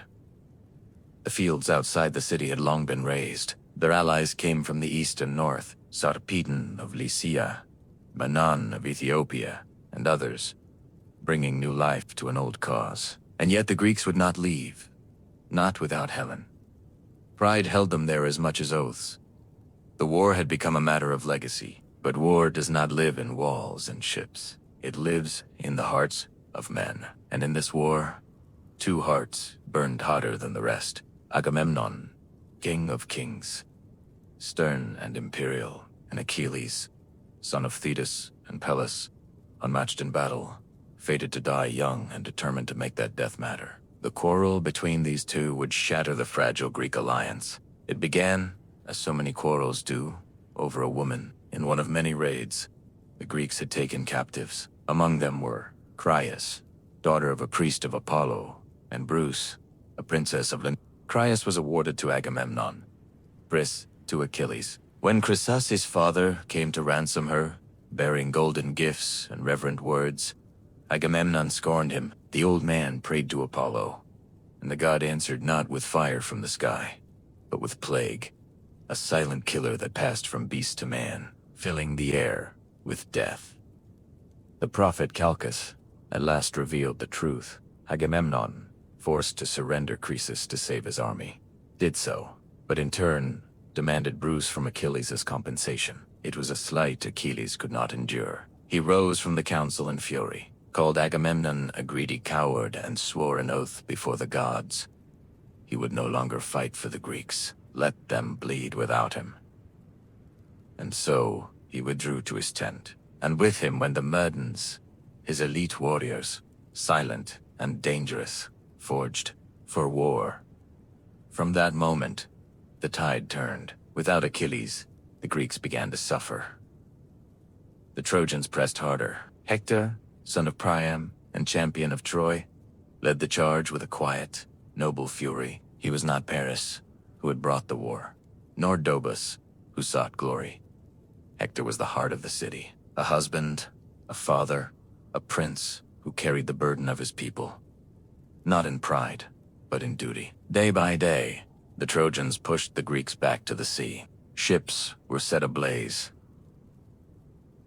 Heroes fell. Protoileus, the first Greek to leap ashore, had died in the first skirmish. Now, Patroclus, friend and companion of Achilles, watched the losses mount with growing despair. Some say Petetra was a friend, others a lover, but all agree he was the only one who could reach Achilles in his grief and fury. When the Trojans breached the Greek defenses and threatened to burn the ships, Petros begged Achilles to let him fight in his stead. He wore the hero's armor, rode his chariot, led the Myrmidons into battle, and for a time the Greeks, but Patroclus, flushed with borrowed glory, went too far. He reached the gates of Troy, and there he met Hector. Their duel was brutal, and it ended with Patroclus falling beneath Hector's spear, and with him fell whatever peace remained in Achilles' heart. When Achilles learned of his death, his grief shook the camp. He did not weep like a man. He howled like a storm god filled with rage and ruin. He returned to battle not for glory, not for oaths, but for vengeance. His mother, Thetis, brought him new armor forged by Hephaestus himself. Bronze that gleamed like the sun, a shield carved with the history of the world. Then Achilles went to war. No one could stand against him. He slaughtered men by the dozen, chariots overturned, blood staining the dust. He chased Hector around the walls of Troy 3 times before they met in single combat. Hector fought bravely, but Achilles was a fire no water could quench. He struck Hector down, pierced him through, and enraged dragged his body behind his chariot, circling the city day after day, denying the dead prince the dignity of burial. It was Priam, the old king of Troy, who brought an end to that madness. At night, guided by Hermes, he crept into the Greek camp and knelt before Achilles. He kissed the hands that had killed his son. He spoke not as a king, but as a father, and Achilles finally wept. He returned Hector's body and gave Priam safe passage. For a moment, it was quiet in the war. But peace, as always, was fleeting. Achilles would not survive the war. A poisoned arrow, some say fired by Paris, others guided by Apollo, struck his heel, the only vulnerable part of him. He died in the dust, young and unmatched, and the war dragged on without him. The Iliad ends not with the fall of Troy, but with a funeral and a shared grief. Yet the war still loomed. The gods were not finished, nor were the Greeks. The wooden horse had not yet been carved. The gates had not yet opened, but the blood had been spilled, and the tide would soon turn. The war had bled the land dry. 10 years of siege had turned warriors into husks, kings into ghosts, and heroes into memories. Troy, once golden, stood behind its walls like an old lion surrounded by wolves. The sons of Priam had fallen one by one. Hector, the shield of the city, laid low by Achilles. Traus, struck down while still a boy. Polydorus, slaughtered in betrayal. The Trojans fought with the desperation of men defending not just stone but history, and yet they endured year after year while the Greeks grew weary and restless beside their smoking campfires. Then, just as the gods began to turn their gaze elsewhere, the Greeks vanished. At dawn, the Trojans climbed their towers and saw no sails upon the sea. The ships were gone. In their place, on the plain outside the Scan Gate stood a colossal wooden horse, tall as a temple, its flanks stitched from smooth planked cedar, its mane carved in honor of Poseidon. No soldiers stirred, no weapons clashed. The war, it seemed, had ended in silence. Troy did not rejoice easily. Priam, old and cautious, questioned what he saw. Others urged caution, but it was Sun, a cunning Greek left behind, who broke the city's fate wide open. Pretending to be a deserter, he spun a tale so clever it might have come from Odysseus' own mouth. The horse, he said, was an offering to Athena, a peace token left behind after the Greeks had sailed away. If the Trojans brought it into their city, it would guarantee their dominance for generations. But if they dared destroy it, ruin would follow. Only Lycaon, priest of Poseidon, spoke the truth. "Beware Greeks, bearing gifts," he warned, and held a spear into the side of the horse. The wood groaned.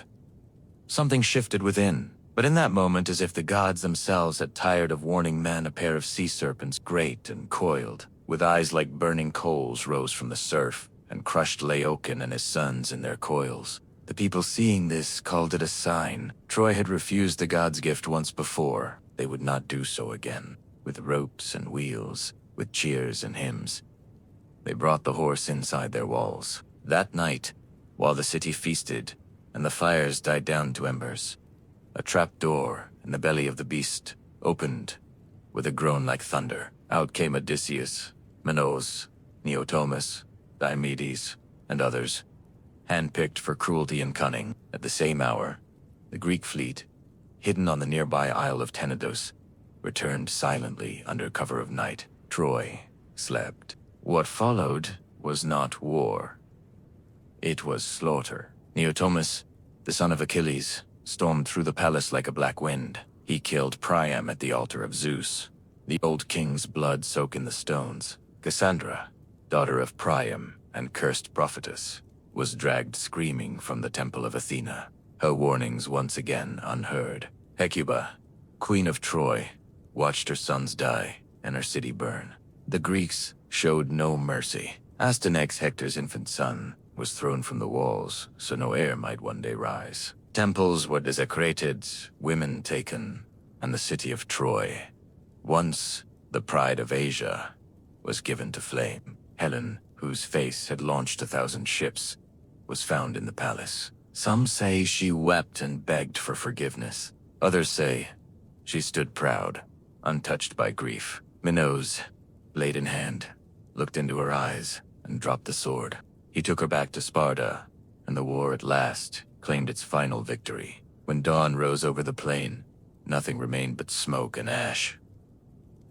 The walls had fallen. The gods turned their eyes away, but the war did not end cleanly. The victors carried their own curses. Ajax the Lesser, who raped Cassandra in Athena's temple, was drowned at sea. Agamemnon, returning home with Cassandra as a concubine, was murdered in his bath by his wife Cleopatra. The house of Atreus bled on. Minos and Helen returned to Sparta, but their names were never clean again. The Medas, Nista, and others wandered into obscurity or exile. Odysseus, cursed by Poseidon, would not see home for 10 long years. His tale, a winding odyssey of shipwreck and monsters, would become its own legend, shaped by gods and loss. Oeneus, son of Anisus, and Aphrodite, escaped Troy with his father on his back, and his son by the hand. Guided by omens and stars, he carried the last ember of Troy westward toward Italy. From his blood, so the Romans would later claim, came Romulus,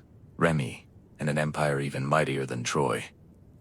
The fall of Troy was not just the end of a city. It was the end of an age, the heroic age, where men dined with gods, where glory mattered more than peace, and where fate was carved into flesh and stone.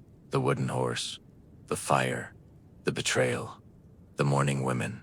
These were the final notes of a song that began with an apple and ended in ruin. The walls that had defied 10 years of siege fell in a single night, and the ashes of Troy drifted out to sea, borne on winds that did not care who had won. The fall of Troy was not the end of the story, but the beginning of another kind of tragedy, one not fought in open fields or high-walled cities, but on dark seas, in storm-tossed seas, and in the crumbling halls of once proud kings. For those who survived the war, the journey home would prove far more perilous than the war itself. The gods, unappeased by the sack of Troy, turned their fury against the victors. The winds that had once carried them to war now scattered them like leaves across the face of the world. Agamemnon, the High King, returned first.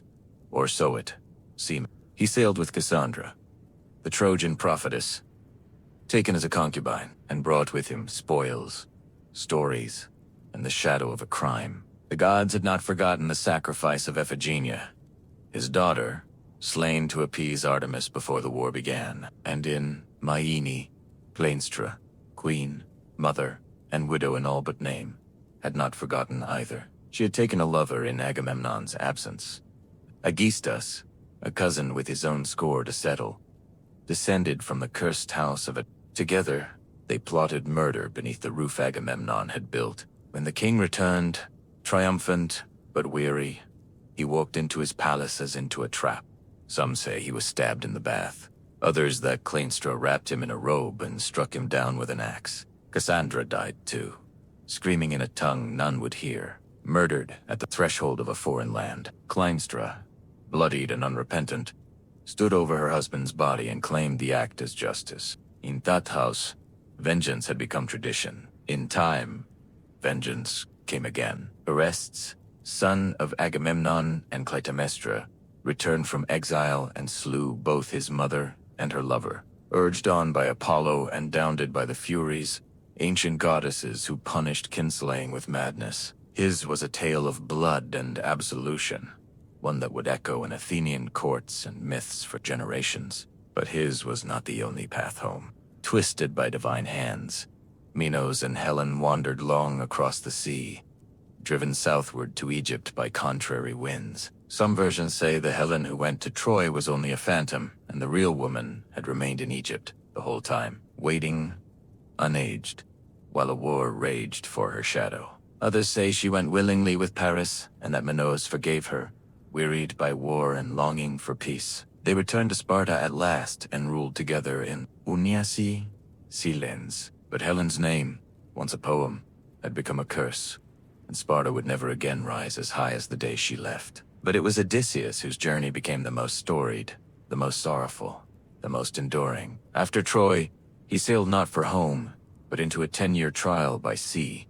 Caught between the wrath of Poseidon and the whims of fate, he was no innocent. Odysseus had contrived the wooden horse and led the sack of Troy, and in doing so, had desecrated temples and angered gods. Poseidon in particular had marked him for punishment. Odysseus's ship was hurled from island to island, each more strange than the last. He blinded Polyphemus, the Cyclops, son of Poseidon, escaping with the clever name of Nobody. He deadied with Circe, the sorceress who turned his men into swine, and with Calypso, the sea nymph, who kept him as a lover for 7 long years.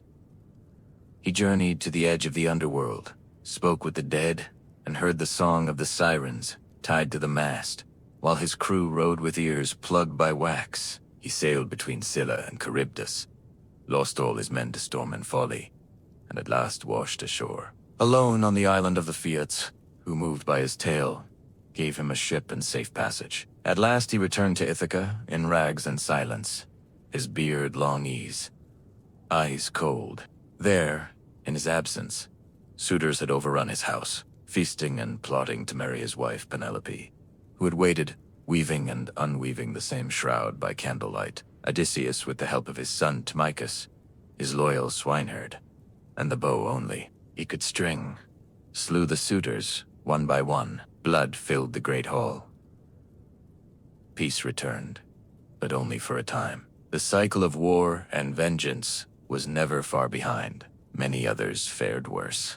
Ajax the Lesser was struck down by Athena for his crimes. Diomedes, though valiant in war, returned to find his wife unfaithful, and his city turned against him. He wandered west, founding cities fading into legend. Philip, who had slain Paris with Hercules' bow, found no welcome home and became a wanderer. Neamas, the son of Achilles, was killed in Delhi, cut down at Apollo's altar, perhaps in penance for the blood he spilled at Troy. The Trojan War had promised glory. It had delivered only ashes.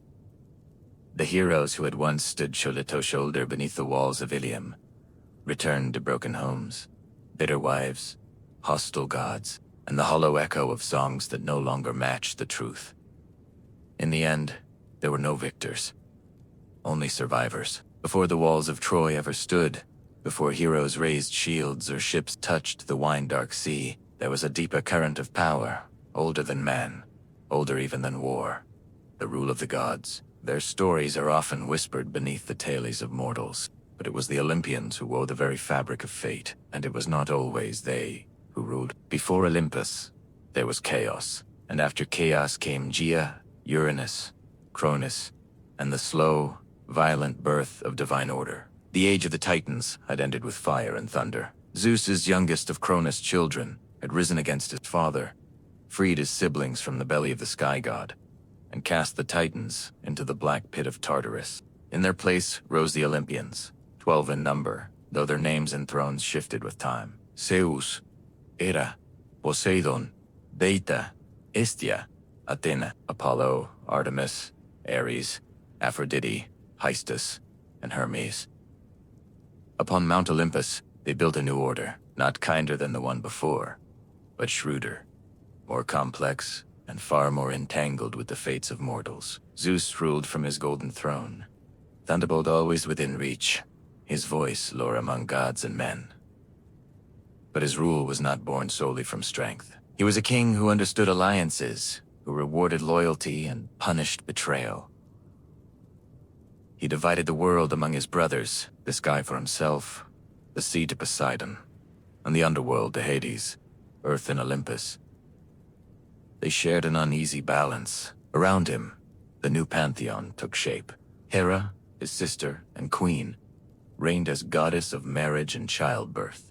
Though her days were spent in fury and suspicion, for Zeus was never faithful. His liaison were countless with goddesses, nymphs, and mortal women alike, each union producing children who would rattle the world. Hercules, Perseus, Helen, Minos, and many more. Hera, ever watchful, punished his lovers and their offspring with wrath, both cold and enduring. Beside them stood Athena, born not from a womb, but from Zeus's own skull. Fully formed and armored, the goddess of wisdom and warcraft. She favored mortals who used cleverness over brute force, Odysseus above all, and guided cities like Athens to flourish under law and reason. Unlike Ares, who delighted in slaughter, Athena's warfare was disciplined and precise. Her presence marked the Olympian era as one of intellect as much as strength. Apollo and Artemis, twin children of Leto, brought light and shadow in equal measure. Apollo, golden-haired and radiant, ruled over prophecy, music, and healing. He claimed the oracle at Delphi, speaking in riddles through the Pythia, shaping kings and battles with a few cryptic words. Yet he could also bring plague as he did upon the Aeaeans at Troy. Artemis, his sister, roamed the forests untouched by men, a huntress and protector of wild things. She asked no permission and gave no forgiveness to those who trespassed her sacred groves. Deiata, goddess of the harvest, kept the earth fertile, except when her daughter Persephone was taken by Hades. In her grief, Deiata let the crops wither, and from her sorrow, the seasons were born. Her myth echoed through every field, every cold winter and warm spring, a cycle of mourning and return. Aphrodite, said by some to have risen from the sea foam, where Uranus's severed flesh fell, ruled love and desire. Her beauty stirred both gods and mortals to madness. She bound men's hearts to ruin and pleasure alike. In the halls of Olympus, she was married to Hephaestus, the lamesmith god, but gave her heart and body to Ari, the god of war. Together they embodied the chaos of passion and conflict. Hermes Quix, son of Zeus, moved between worlds as messenger, thief, and guide of souls. He was the god of boundaries, both keeper and breaker of them. No door was closed to Hermes. He walked freely from Olympus to Hades, from feast to battlefield, a smile always playing on his lips. This new pantheon did not rule in silence. The Olympians were not distant creators. They were immanent, meddling, playing favorites, waging subtle wars through the hands of mortals. Unlike the Titans, who embodied elemental force. The Olympians were reflections of human nature elevated to divine scale. Their loves were messy, their grudges eternal, their pride vast. They helped and hindered as whim dictated. Cities were founded in their honor, sacrifices were burned for their favor, oracles spoke their will, and every home kept a flame for Estia.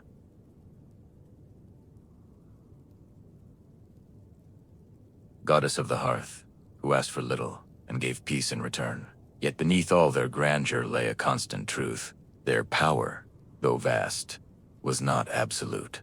They could be bound by oaths, tricked by mortals, and undone by time. Even Zeus, in his glory, was haunted by the same fear that doomed his father, that one day a child of his would rise to overthrow him. His union with Thetis was abandoned for this reason. She was wed instead to immortal Peleus, so that Achilles, her son, would die young and not ascend. In this, the Olympians were no different from men. They feared loss, clung to thrones, and fought to keep their order intact.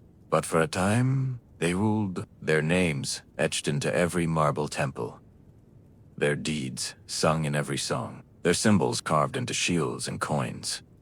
The age of heroes had passed, but the gods still held dominion over the world of men. And yet from distant lands and whispered prophecies came the faintest echo of change. New gods stirred beyond the horizon. The temples would not stay full forever, but Olympus, for now, still stood. The Olympians were mighty, but they were not unchallenged. Even as temples to Zeus reached toward the sky, and Athena's wisdom lit the minds of city-states, darker gods walked the earth, gods of wine and madness, of death and rebirth, of things not carved into public altars, but whispered in secret groves and torch-lit caves. Chief among them was Dionys, the last to take his seat on Olympus, and the only one who truly stood between the divine and the wild.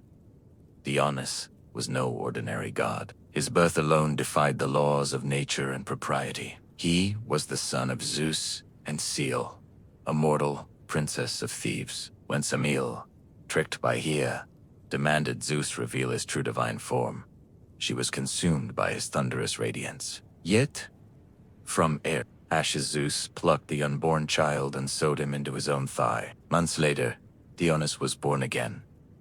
Twice born, they would call him, and from the moment of his second birth, his path was unlike any other Olympian's. He was raised not on Olympus, but in far corners of the world, among nymphs, in Nisa, in the caves of India, in the company of Satyrs and Maiads. He wandered, not ruling from a throne, but roaming with flute and vine, his train of revelers trailing behind in ecstatic dance. Where he walked, vineyards bloomed and reason faltered. He was not merely the god of wine, but of alteration, of the thin sacred line between civilization and chaos, between ecstasy and insanity. He inspired joy, yes, but also frenzy, and in frenzy men and women alike might forget who they were. His arrival in Greece was not without resistance. Cities mocked his rites. Kings barred his worship. One by one, he punished them. In Thebes, his mother's homeland, the young god returned, disguised, his followers stirring unrest with drums and cries. Pantheus, the rigid king, tried to suppress the madness. He arrested Dionys, scoffed at the wild rites, and sought to spy on the women of the hills. But the god lured him into the woods, dressed as a woman, and there, in a trance of divine madness, his own mother, Agave, led the Maynards in tearing him limb from limb. Only when she returned to the city with her son's head on did the spell break, and the lesson settle like a shadow over all thieves. Dionys was the god of theater as well as intoxication, of masks and performance, of truths hidden within lies. His festivals became the heart of Greek drama, where comedies and tragedies alike were performed in his honor. Through masks and songs, the Greeks gave shape to fears and desires they dared not speak aloud. To worship Dionys was not to bow before power, but to surrender to it completely. And with Dionys came something new to the Greek world. Mystery cults, religions of initiation, secrecy, and rebirth. Unlike the formal rites of Olympus, mystery cults promised something personal. In the Eleusinian mysteries, Followers of Diata and Pesfanani reenacted the story of descent and return of a daughter lost to death and found again. The Orphics, followers of the poet mystic Orpheus, spoke of Dionysus as a god torn apart and resurrected, a god whose suffering brought wisdom and whose rites promised freedom from the cycle of rebirth. These mysteries did not reject the Olympians, but they moved beneath them quieter and deeper. They offered hope where the thundering gods gave only lore. They whispered of a soul that could endure, that could transcend the mortal body. And in that promise, the old certainties began to tremble. Even on Olympus, the cracks began to show. The gods feuded more bitterly. Ares and Athena vied for the hearts of warriors. Apollo fell in love too often and too fatally. Hynthus, Daphne, Coronis. Leaving death and transformation in his wake, Aphrodite, jealous and capricious, punished mortals for the very desire she stirred. The gods began to resemble the mortals they ruled. Proud, fickle, wounded, and lost. In Dionysus, the Olympian order met its mirror in its undoing. He was divine, and yet lived as a wanderer. He brought joy, yet left madness. He tore down kings and raised up peasants. And most importantly, he changed the nature of divinity itself.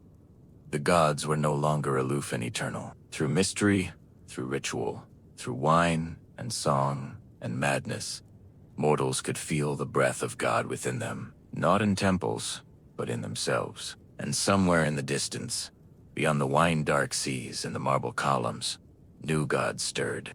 Rome was rising.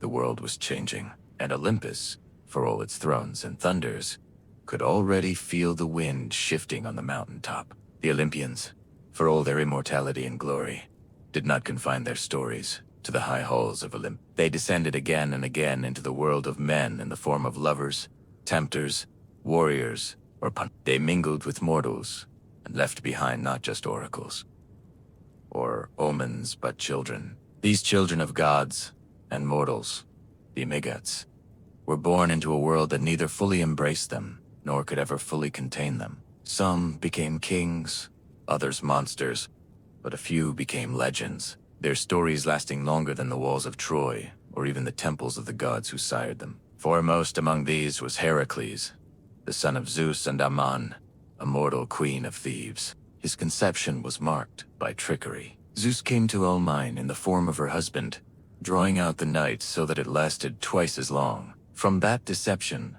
Hercules was born already shadowed by Hera's wrath. For Hea, the queen of heaven, could never abide her husband's infidelities, and she made the life of Hercules a crucible of torment. While still in his cradle, she sent serpents to kill him, and the infant strangled them with his bare hands. Hercules grew into a man of impossible strength, but it was not brute force that defined his legend.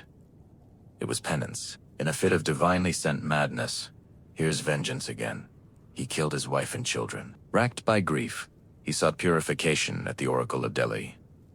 There he was told to serve Eurystheus, a petty king, and complete 12 labors, each more impossible than the last. He wrestled the Nemean lion, whose hide no blade could pierce. He slew the Lernaean hydra, cauterizing each writhing neck. He captured the Eryanthian boar, cleansed the stables of Algus in a single day, drove away the style birds, and tamed the Cretan bull. He stole the girdle of Hippolyta, queen of the Amazons, seized the cattle of Geryon, fetched the golden apples of the Hesperids, and descended into Hades to bring back the hounds. Each trial was more than a feat of strength. They were encounters with death, with the edge of the world, with the very fabric of human suffering. Through them, Hercules became more than a hero. He became a symbol of mortal endurance, of pain redeemed through effort. At his death, poisoned by a robe soaked in the blood of a centaur, he built his own funeral pea and climbed atop it. Mortal no longer, the gods took him to Olympus, where even Hea at last accepted him as divine. He became the only mortal to join the pantheon, a god forged in agony. Yet Hercules was not the first demigod, nor the only one whose story shaped the fate of mortals. Long before him came Perseus, another son of Zeus, born of Dia, who was imprisoned in a bronze tower because of a prophecy that her child would kill her father. But fate once set in motion, cannot be locked away. Zeus came to her, not as a man, but as a shower of gold. And from that union, Perseus was born, abandoned at sea in a chest. Mother and child survived and were taken in by a kind fisherman. But again, a king's lust. This time, Olympus, who desired Dana, set Perseus on a path of peril, ordered to bring back the head of Medusa, the Gorgon, whose gaze turned men to stone. Perseus embarked on his quest armed by the gods. Hermes gave him a sword. Athena, a polished shield. He stole the Eye of the Grey, the old Grey sisters who shared one vision among them, and learned the Gorgon's location. With Athena's guidance, he approached as Medusa slept, using the mirror of his shield to strike, without looking, and severed her head. From her neck sprang Pegasus, the winged horse, and Chrysa, a warrior of gold. Perseus escaped with their help, and on his return journey, rescued Andromeda from a sea monster, married her, and founded dynasties. His lineage would carry on to Hercules, linking their stories by blood and fate. There were others: Theseus, son of Poseidon, or Aegos, depending on the telling, who slew the Minotaur in the labyrinth of Kossus, bringing Athens into its first taste of empire. Bellerophon, rider of Pegasus, who killed the Chimera, but flew too high and fell. Atalanta, raised by bears and swift as the wind, sometimes said to be the daughter of Artemis herself, who raced suitors and killed Bio, but was undone by love and distraction. The demigods were never allowed peace. Their blood was too divine for comfort, too mortal for eternity. The gods watched them with pride and fear, for each one tested the boundary between Olympus and Earth, and the mortals worshipped them not just for their triumphs, but for their struggles. They suffered, bled, and sometimes died. But in doing so, they became immortal in a way the gods never could. Through story, as the memory of Troy faded, as cities rose and fell, the tales of these children endured. They filled Amphi and temple friezes, echoed in poems and plays. And though the gods remained on Olympus, distant and growing more silent, it was in the lives of their mortal-born children that humanity found its mirrors. Flawed, courageous, doomed, and glorious. In the world of Greek myth, power did not rest solely in the hands of gods or heroes. There was something older still, something deeper, humming beneath every choice and every death, every victory and every sorrow. Fate. It was not a god, though the gods themselves feared it. It was not a law, though it governed even the divine. Fate was a truth, a force like gravity, unseen but inescapable, woven into the bones of the world. The Greeks called it Moira. And sometimes she had faces, the Moira, or Fates, three sisters who spun, measured, and cut the thread of every life. Cloth spun the thread. Lysus measured its length, and Atropos, the one who could not be turned, cut it when the time came. Even Zeus, king of Olympus, was bound by their decisions. He might thunder and plead, but if Atropos raised her shears, no power in heaven or earth could stay her hand. And so if fate ruled all, what hope had man? The answer lay in omens and oracles, the strange, subtle language of the gods, and the signs sent to those who dared to read them. The Greeks did not believe they could change their fates, but they believed they might understand them. To see the future was to brace oneself against it, to try, perhaps vainly, to prepare the soul. The most famous oracle in all of Greece was at Delhi, where Apollo spoke through the Pythia, a woman seated upon a tripod over a steaming chasm in the temple's stone floor. She inhaled vapors, slipped into trance, and delivered the words of the god in riddles and fragments. Kings, generals, and common men came to her, some to seek glory, others merely survival. But her words were never straightforward. Apollo did not deal in certainties. A prophecy, like a blade, could cut both ways. So many stories twisted around her cryptic pronouncements. Chryse, king of Lydia, asked the oracle if he should wage war on the Persians. She told him that if he crossed the river, he would destroy a great empire. He did not realize the empire would be his own. Oedipus too was told he would kill his father and marry his mother. His parents tried to thwart the prophecy by abandoning him. He in turn fled his supposed home to avoid fulfilling it, only to walk straight into its jaws. The oracle, as always, had been correct. It was men's misinterpretation that doomed them. There were other oracles too, at Dodona, where the rustling of sacred oaks revealed the will of Zeus. At Delos, where Leto gave birth to Apollo and Artemis. At Ammon in Libya, and countless smaller shrines were dreams, animal entrails, birds in flight, or the trembling of a flame gave voice to the unknowable. In war, omens were sought before every battle. A flash of lightning, a flight of crows, a sneeze at the wrong moment. These were not trifles. They were warnings, communications from the divine. A general who ignored them risked not only defeat, but cosmic punishment. Sacrifices were made before sea voyages, births, weddings. The entrails of goats and the livers of oxmen were studied by seers who divined the will of the gods in dark wet patterns of muscle and blood. The art of reading omens became its own power. Seers like Calchas, who guided the Greeks at Troy, or Tiresias. The blind prophet of Thebes held influence equal to kings. Tiresias, in particular, touched by both male and female life, was said to have lived 7 generations, his wisdom unrivaled, his visions sometimes accursed to those who asked for them. But oracles and omens were not mere superstitions. They represented something deeper, the Greek understanding that mortals were not in control, no matter how mighty the hero, how noble the bloodline, how loyal the heart. The wheel of fate turned ever on, and in that turning, all must one day be broken. The gift of prophecy was not power. It was awareness, and awareness, too late, was often indistinguishable from tragedy. Still, men sought prophecy. They climbed mountain paths to Delhi, brought gold and goat blood, asked questions in trembling voices. For even if fate could not be changed, it could be faced. To know the storm was coming was not to stop it, but it was perhaps to die with eyes open. In this tension between knowledge and helplessness, between the known and the feared, the Greeks found meaning. Their stories were not about victory over destiny, but dignity within it. Even the gods watched the loom of the fates, unable to sever the threads they disliked. Hector knew he would die and still strapped on his armor. Achilles knew he would not return and still sailed to Troy. Oedipus sought to flee his doom and instead ran headlong into it. And the Pathia kept breathing year after year, whispering riddles in the smoke, her voice the cold breath of a world that had already decided what was to come. To the ancient Greeks, death was not the end of story, but merely the end of breath. What followed was not heaven or hell in the Christian sense, but a realm both more neutral and more ancient.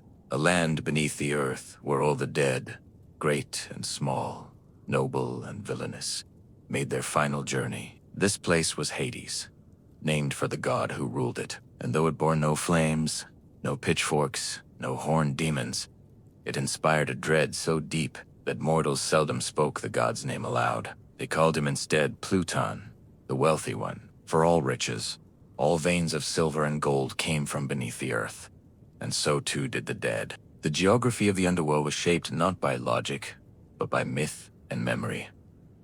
At its threshold ran the 5 rivers: Styx, the river of hatred and sacred oaths; Erin, the river of sorrow; Phlethen of fire; Casitas, of lamentation; and Lethe of forgetfulness. Each marked a boundary not only physical but spiritual. The dead arrived as shadows, Sukai, breathless and bloodless, stripped of voice and form, and crossed into Hades with the help of Charon the ferryman. For a coin, he would row them across Erin.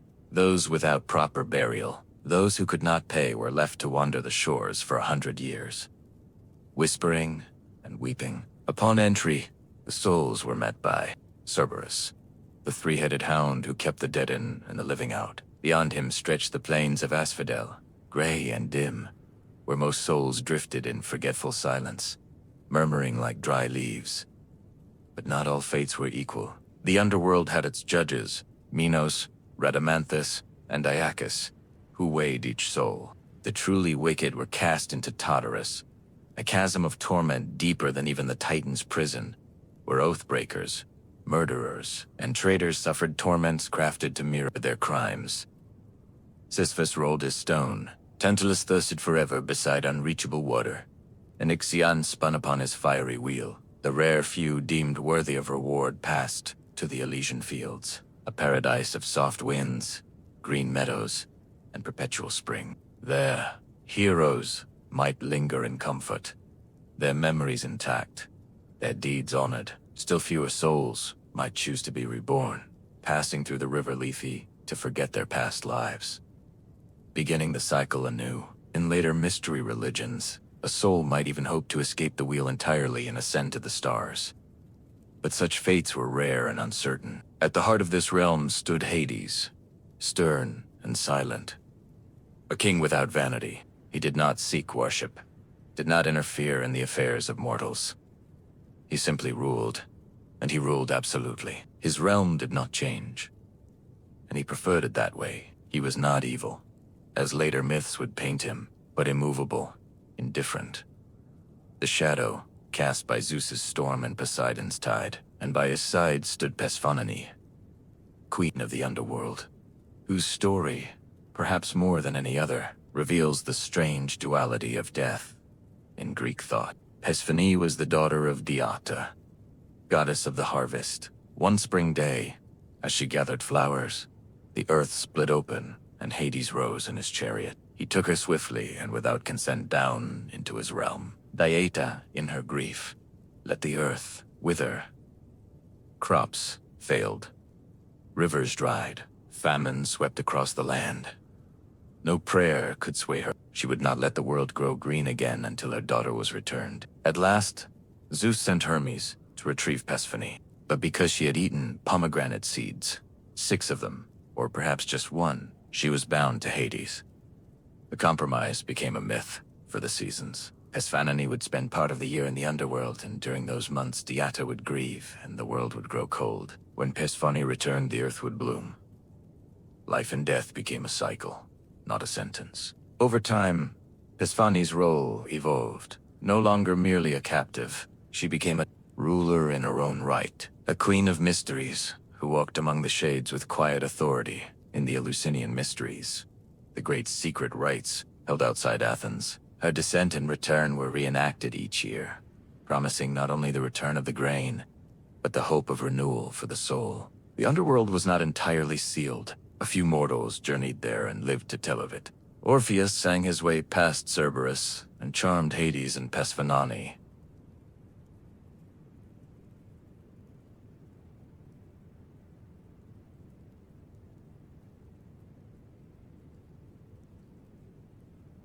Only to lose Eurydice, Hercules brought Cerberus to the surface. Odysseus, guided by Circe, sacrificed to the dead and called up the ghosts of Tiresias, Achilles, Agamemnon. Each one told him that death was not glorious, only final. Better to be a slave in life than a king among shades. Sighed Echius, once the greatest of the Greeks. And so the Greeks built their tombs with care. They buried the dead with coins for Charon, with weapons, wine, and songs. They poured libations and made offerings at the family hearth. For the dead were never truly gone. They haunted dreams, sent signs, and sometimes through rites and blood could even be called back for answers. Best left unspoken, the underworld was a mirror of life, of memory, of justice without appeal. It offered no heaven for the faithful, nor hell for the faithless. It simply existed, vast and dark, ruled by a god who did not seek love or prayers, only silence. In that stillness, the Greeks saw the shape of eternity. And in the stories they told of Hades and Persephone, of shadows and judgment, of rivers and thrones beneath the earth, they gave death its place in the order of the cosmos, not as a punishment, but as a passage. Even the gods are not immortal, not in memory, not in power, and not in reverence. There comes a moment in every mythic cycle where the divine grows quiet, where once vivid figures fade from the edges of men's dreams, and thrones once built in thunder are worn smooth by time. For the gods of Olympus, that slow retreat began not with war or prophecy, but with Rome, and with a world that had grown restless under the weight of old stories. The Romans did not destroy the Greek gods. They adopted them, gave them new names, folded their myths into Roman values and Roman conquest. Zeus became Jupiter. Hea became Juno. Poseidon became Neptune, and so on. An act of transformation as calculated as it was reverent. Rome admired the grandeur of Olympus, but it reshaped the gods to better reflect its ideals. Order, hierarchy, empire. Jupiter thundered not from a wild peak but from the Capitoline hill dressed in the robes of a lawgiver. The wildness of Dionys became the cultured Bacchus, and Athena's fierce independence softened in the civic wisdom of monarchy. In literature, the myths lived on. Ovid in his Metamorphoses retold the old tales in golden Latin, often with irony, always with poetic grace. Virgil in the Aeneid made the gods instruments of fate, pulling strings behind Rome's founding. But something had shifted in Homer. The gods strode the battlefield, naked in their passions, visible in the dust and blood. In Roman myth, they had become symbolic, distant, politicized. They no longer intervened as freely. They had become themes more than presences. And as the empire expanded, so too did its encounters with new gods and ideas. From the east came Mithras, a deity born from stone, slayer of cosmic bulls. From Egypt came Isis, mother of magic and life, wrapped in silks and secrets. From Judea came a single, invisible god, one who forbade images, scorned idols, and made no room for divine siblings or thunder-wielding kings. These new cults did not simply compete with the Olympians.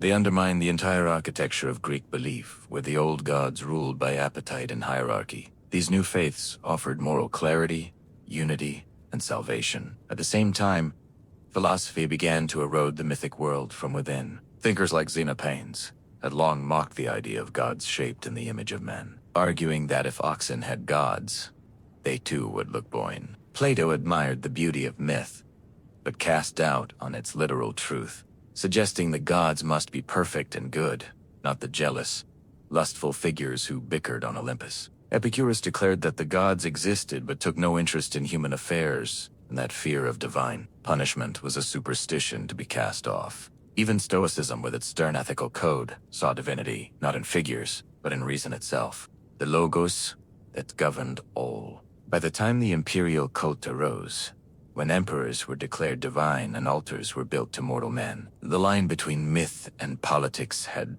frayed entirely.